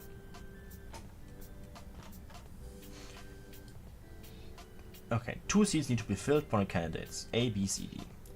57 votes, cast ballots with the following preferences. The vote is calculated as exactly 19. In the first round, Andrea is elected. Enter 20 surplus votes.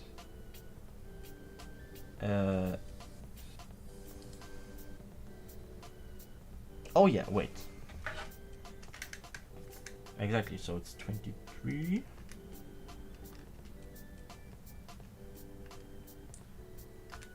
Yeah, the 27 I transferred in the second Carter.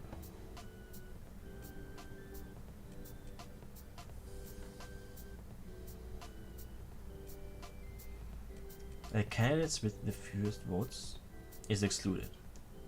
His 8th in the second. Wait, what? Surplus one are transferred.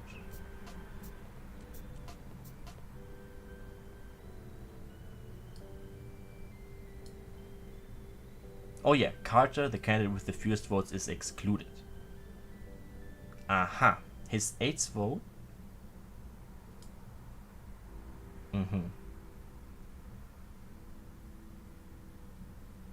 First is this. Wait.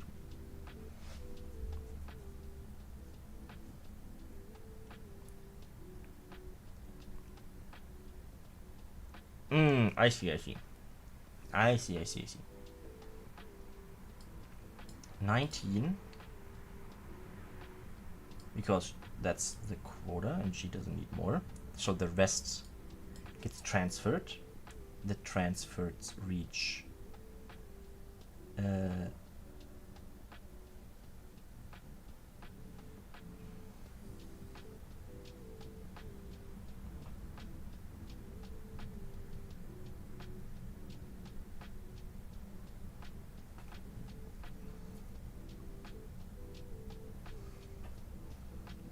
this is more complicated than I thought. Let me Google.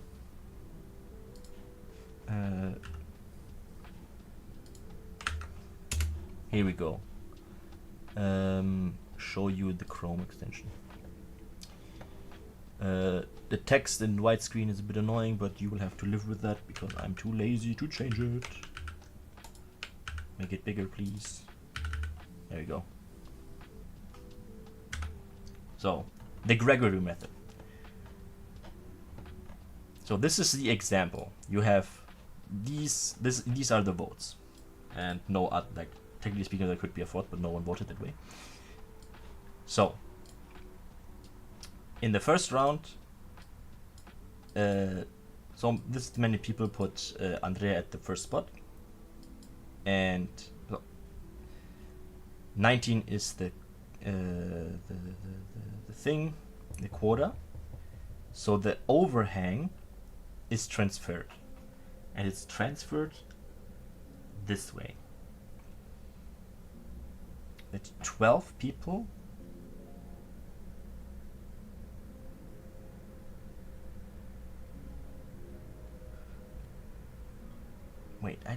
I'm not quite sure I understand how the transfer thing works.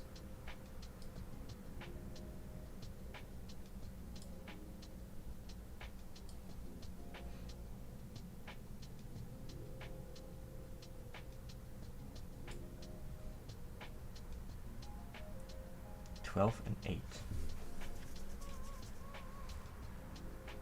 How did that 8 get calculated? That's what I don't understand.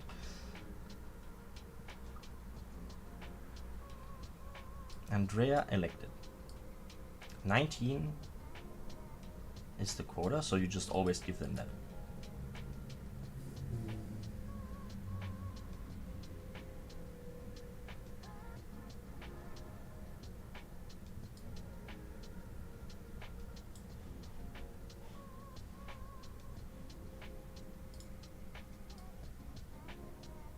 I don't get how this transfer works. Is it like by percentage? Or like, how does this work?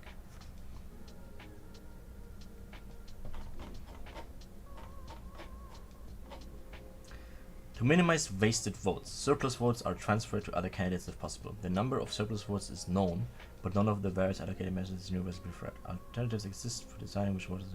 The rate of the transfer will reduce the votes in order which surplus two or more of the winner transferred. Transfers are attempted when a candidate receives more votes than the quota. Excess votes are transferred to remaining candidates where possible. A winner's surplus votes are transferred according to the next usable marked preference. Transfers are only done if there are still seats to fill. In some systems, surplus votes are transferred only if they could possibly reorder the ranking of the two least popular candidates. In systems where exhausted votes can exist, such as optional preferential voting, if the number of votes the surplus votes surpass the surplus, then the transfer is done using a formula P divided by T times S, where S is the number of surplus votes to be transferred, T is the total number of transferable votes. We'll have a usable next preference, and P is the number of usable next preferences for the candidate. This whole vote method used in national election in Ireland and Malta, using the whole votes with some of the votes.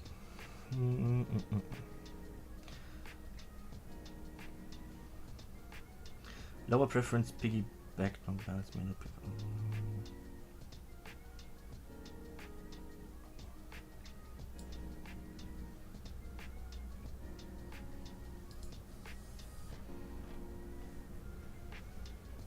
If the transfer is of surplus received in the first count. Transfers are done in reference to all the votes held by the successful candidate. If a transfer of surplus received after the first round through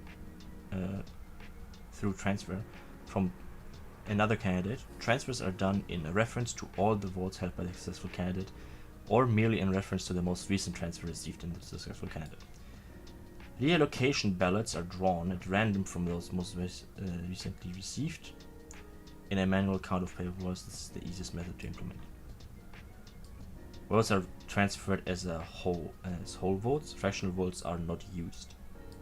Yes, this is when you have STD. The system closest to Thomas Hamilton's proposal.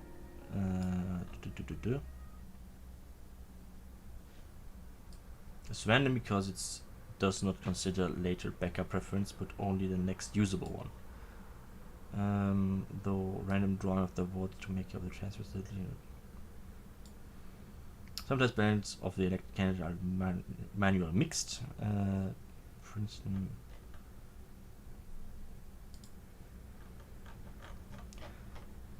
two seats need to be filled among 4 candidates. The quota is calculated as 20. The first round is 21.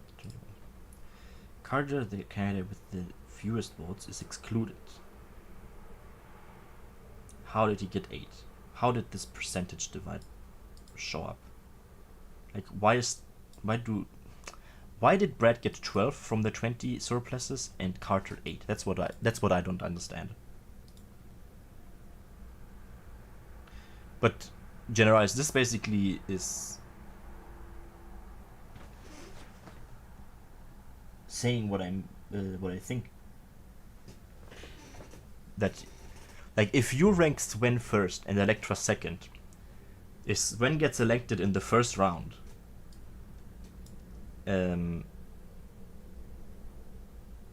your overhang vote might count, or does count, in that sense.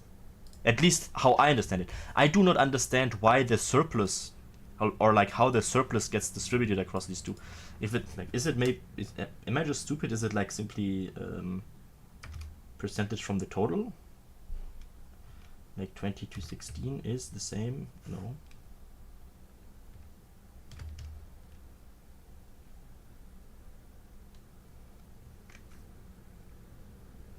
No, what am I doing? 23 over 23 plus 16 times 20. Yeah, okay. I guess it's done by.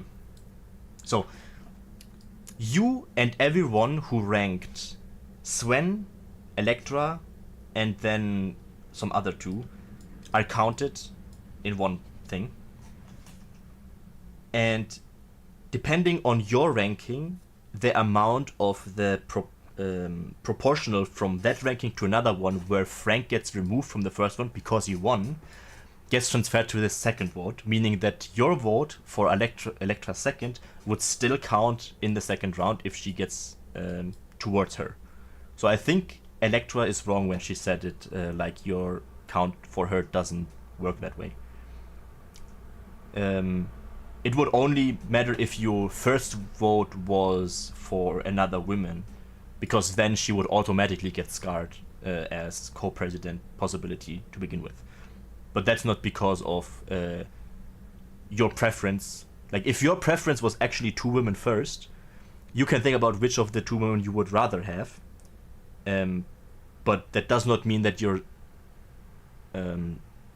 second vote for the woman is useless. And also it doesn't really matter because you got one of the choices that you wanted. And if your first choice didn't work, the second choice might still go to the winning women's vote. I think I think Electra is just not quite right. Or maybe I'm wrong. Like, I'm just looking over this on Wikipedia. Maybe you can ask her on the Discord to elaborate what she meant by that, because I'm not quite sure.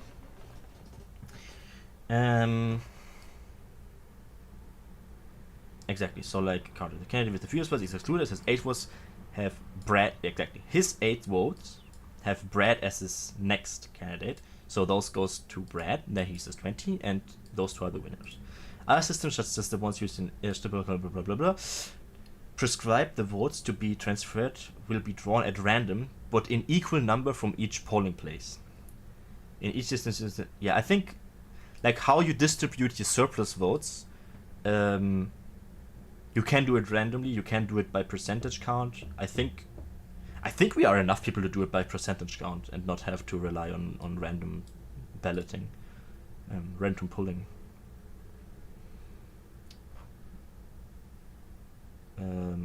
Okay, so yeah, the Gregory method, known as senatorial rule, is after using the Eichstätt Gregory method, blah, blah, blah. It limits all randomness. Instead of transferring a fraction of votes at full value. Oh wait. Instead of transferring a fraction of votes at full value to transfer, it transfers each of the relevant votes at a fractional value. In the above example, the relevant fractions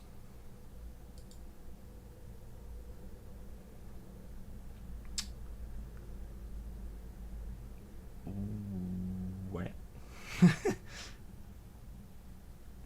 Okay, 72. Is that the total?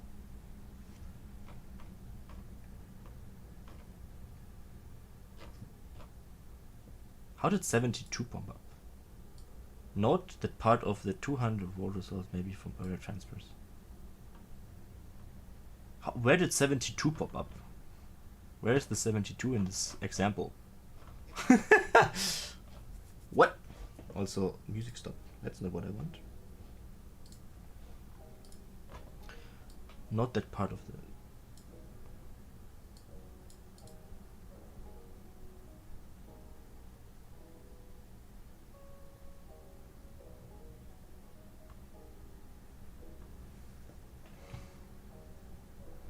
Not that part of... Why had been elected? Why? Is there another example that I missed somewhere higher up?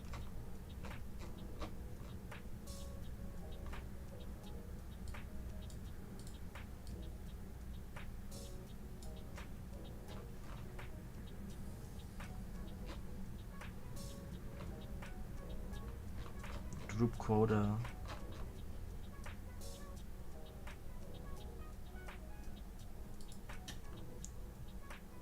I'm highly confused. Wait, is it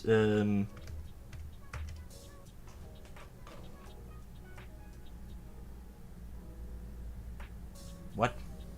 I really don't understand how they get these numbers. Where do these numbers come from?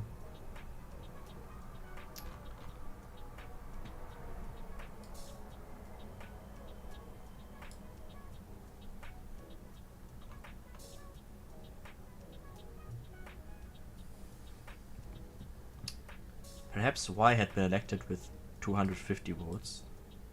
I feel like someone edited this Wikipedia page and did not change the example mentions. Like, where is 250? This is the only time 250 pops up in this whole page. 272? Haha.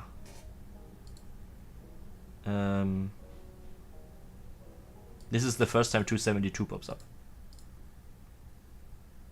Oh, is this the example? This is not the music I wanted. We do not listen to funk here. Now.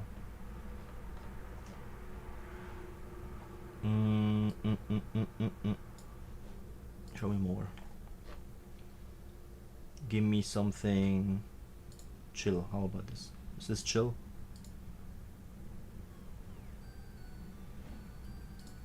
Good enough, probably.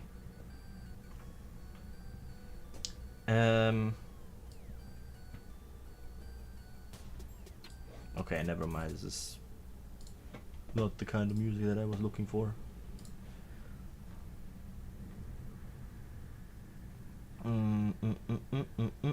Cosmic sounds good. Sure, space theme.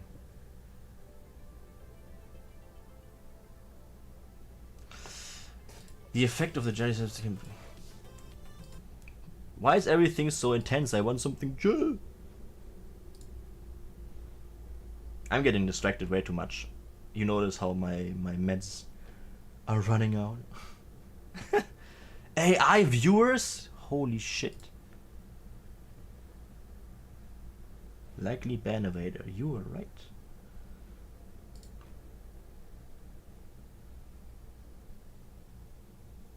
Is this chill?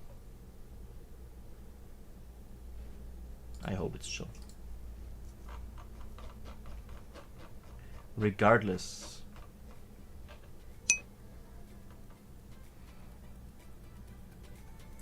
Why not stream in a public channel on the Discord? I wasn't feeling like hopping in the Discord, honestly.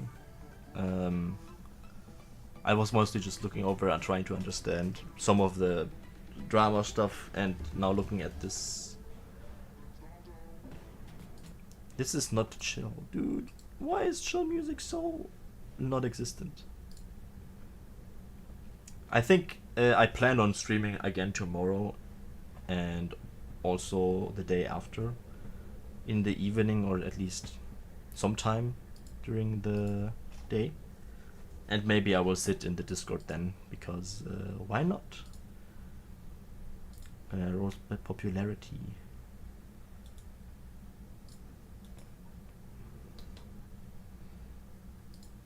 Is this a good plugged? How good is this?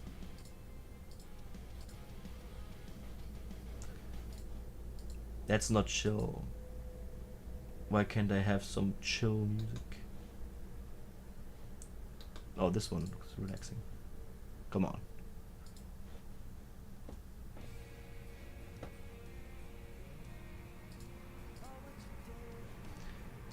Bro. Whatever. Whatever. Anyway, I want to understand where these numbers come from.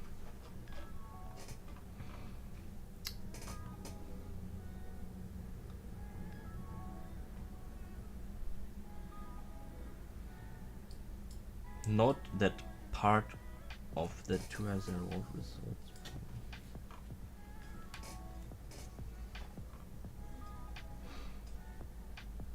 Maybe from early transfers.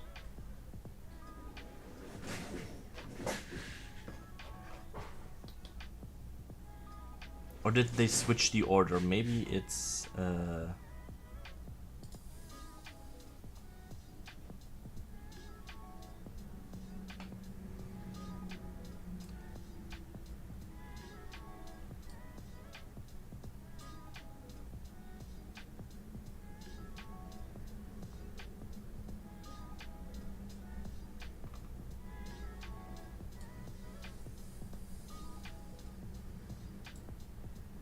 how does this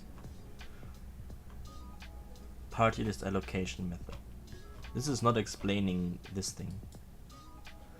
You know, maybe it's easier if I just switch to the German. Never mind, you have got it. Oh yeah, German. Let's look at the German example.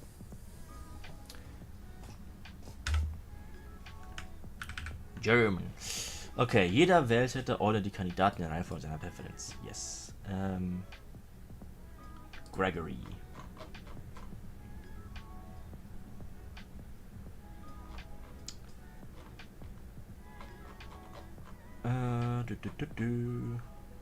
Zufallsauswahl.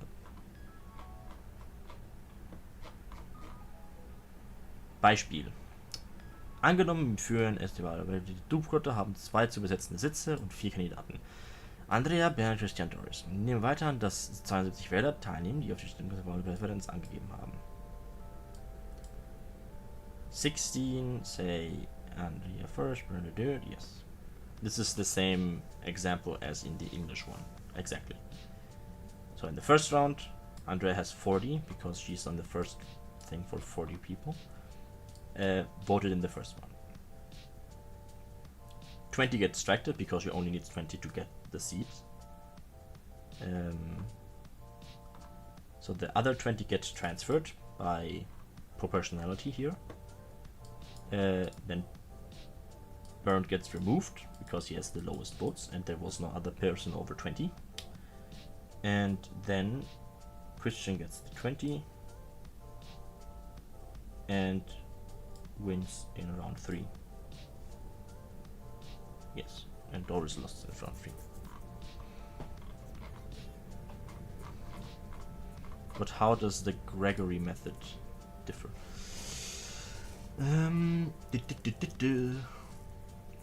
Okay, here's they actually have the proper example here. Hier wende praktische Clark-Methode an. Statt einen Teil der Stimmen mit vollem Wert zu übertragen, werden alle Stimmen in einen Teil des Wertes übertragen. Der betreffende Anteil ist derselbe wie bei der Clark-Methode. Das heißt im Beispiel ein Neuntel.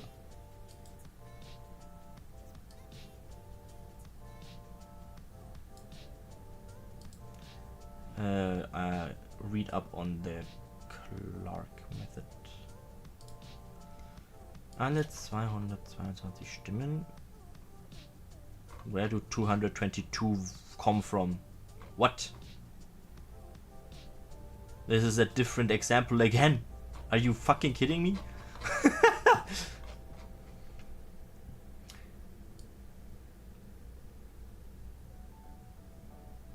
Oh, okay, this is the... Wait, Cincinnati.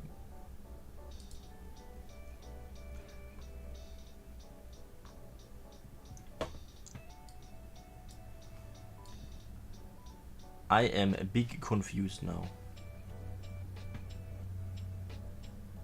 Why do you not stick with the fucking example that you have earlier? Alright, whatever. Let's say there's 190 Stimmen and the quota is 200. Nun erhält 30 Stimmen vom Bär. Bär oder ausverdienen. Das ergibt Andreas Gesamt 120 Stimmen. Das heißt, ein Überschuss von 20 Stimmen ist zu übertragen. Aber welche 20 Stimmen sollen übertragen werden? Yes. Exactly. Which one of the 20 votes get transferred? Har method. From the 30 that Bernd got, 20 get elected randomly. Andrea auf die Stimme gegeben. Bei der Auszählung von Peter Laudan ist die Methode anzuwenden. Sie war Thomas Hans zu spüren. Hier kann natürlich, dass diese Präferenz der Reise bei einem Ding den anderen handle. Yes, that's 20%.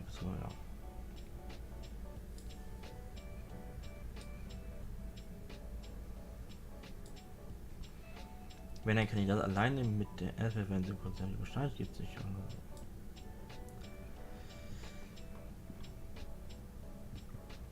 I see.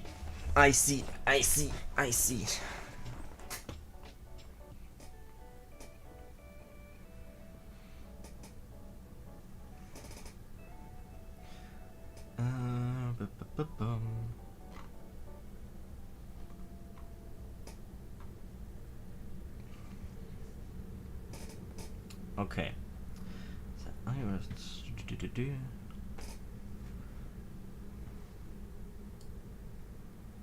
Diese beseitigt die Hinzufügung. Statt einen Teil der Stimme mit vollem Wert zu übertragen, werden alle Stimmen mit einem Teil des Wertes übertragen. Der betroffene Anteil ist derselbe wie bei der Clark Method. Das heißt in einem Beispiel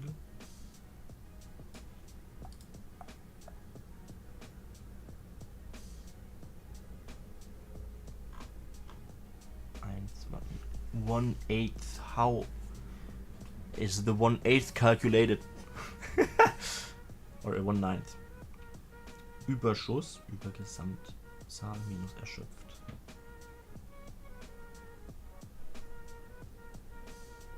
Wenn wir in dem Beispiel annehmen, dass auf 20 Stimmzetteln nach Andrea keine weitere Präferenz angegeben ist, ergebe der Anteil 20 über 220 minus 5. Wenn beispielsweise wir wollen der stimmen.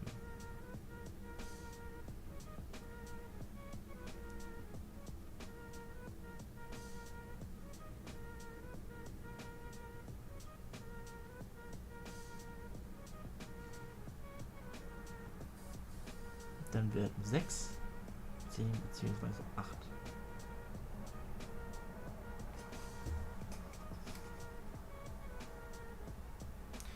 Okay, this method is more convoluted than necessary.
Es sei angemerkt, dass ein Teil der gesamten 220 Stimmen für Andrea bereits aus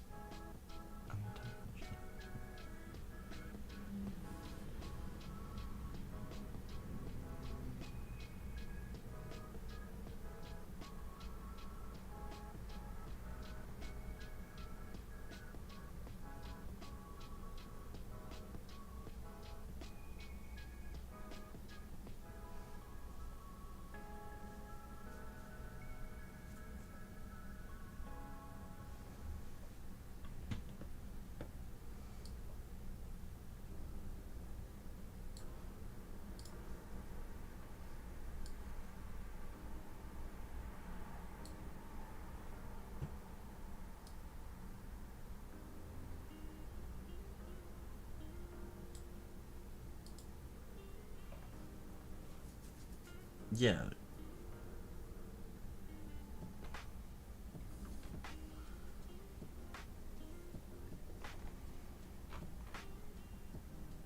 It's just calculation, because using digital voting is so much better than counting. It's insane.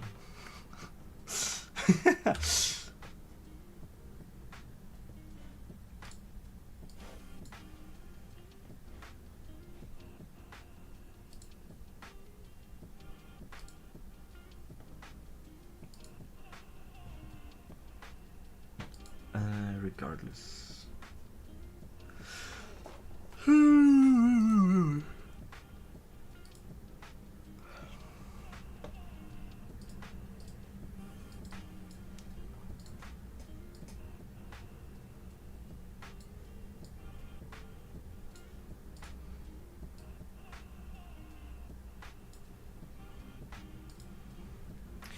So honestly, I think,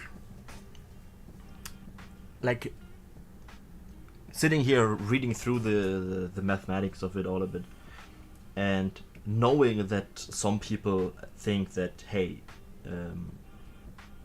voting is exclusionary and whatnot, it's all complicated. Like the Electoral Commission said that the non-executives have a minute on stage at the General Assembly to hold a speech. And I think I'm gonna write a speech about the voting and how you, like, not really address me as a candidate, but instead just say, hey, vote with your preferences in mind and do not fall victim to the idea of gaming the system. Sure, the thing is complicated, and if you want to maximize the vote of your choice to be selected, you're gonna have to vote strategically, but that's explicitly anti-democratic in a how do you say, in a not ideological, in a spiritual sense. Like, if you want to maximize your vote by gaming a system, you're not actually looking to create the best decision from the true will of the people, but trying to maximize it to apply your wishes, which is not democratic, because it kind of wants, you assume that your vote needs more push instead of coming together with every other choice to create one unified position. So explicitly advocating to don't vote strategically, vote exactly in the ranking who you think is the best choice, who you think is the second best choice, etc., all the way down, regardless of the nationality, gender, sex, or anything else, and trust the system to take all this information, the accurate information that you give it, to give out a representative like will of the base.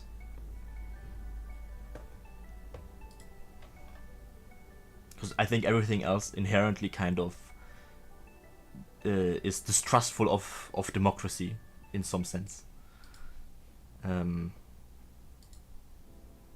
Maybe I should formulate that better, just clip it and share it on Halo or something. That might be something worth doing. Also, yeah, I'm gonna write that. Make a clip to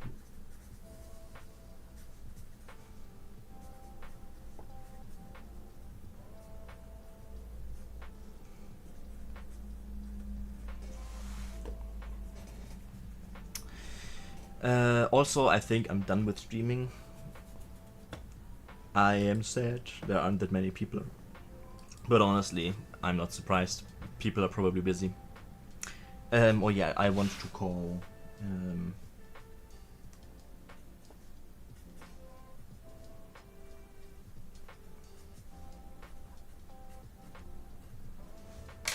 what's her name?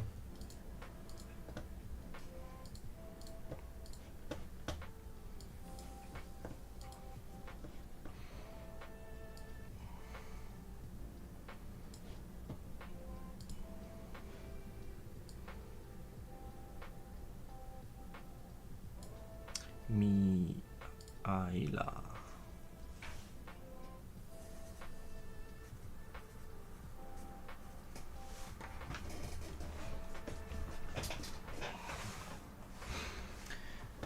Alright, I think I'm just gonna stop here. It's late anyway. Hope some people joined. Some people heard me talk, ramble. Not many questions, but I think that's fine. And I hope that tomorrow I can have more engagement. Maybe I start earlier, maybe I sit on stream the whole day if I have stuff to do. In the evening there is the Munich meetup, so I might stream during the day and later after the Munich meetup. I don't know. We'll see. Anyway, yeah, thanks for stopping by. Thank you, Generalis, for hanging out again. Actually, I don't remember. You said you're not gonna be at the GA, right? I'm not sure if I asked it. Nope. Yeah, okay. Unlucky. Clash with my schedule. Yeah. That's the beauty of being a fucking NEET. That reminds me, I also need to look into some stuff about that. Of getting a fucking job. I applied for a secretary position at the city council that got elected into like the municipality thing. It would be very funny if I would be like in the European board, but also an employee of the city team. I think that would be funny to have this dichotomy, and I would be involved in exactly what I want to be, in the regional, but also in the like on the bigger event. Only on those two, and nothing in between. Anyway. And because it's not an elected position, it would not be against the constitutions. Because, you know, I don't actually get to make decisions. I just have to make calls and send emails, basically. Alright, anyway. Thanks for stopping by. I will stream again tomorrow and on Thursday as well, probably. On Friday, maybe before I leave. I don't know. Before I leave for the East. Okay. Goodbye. Have a good night.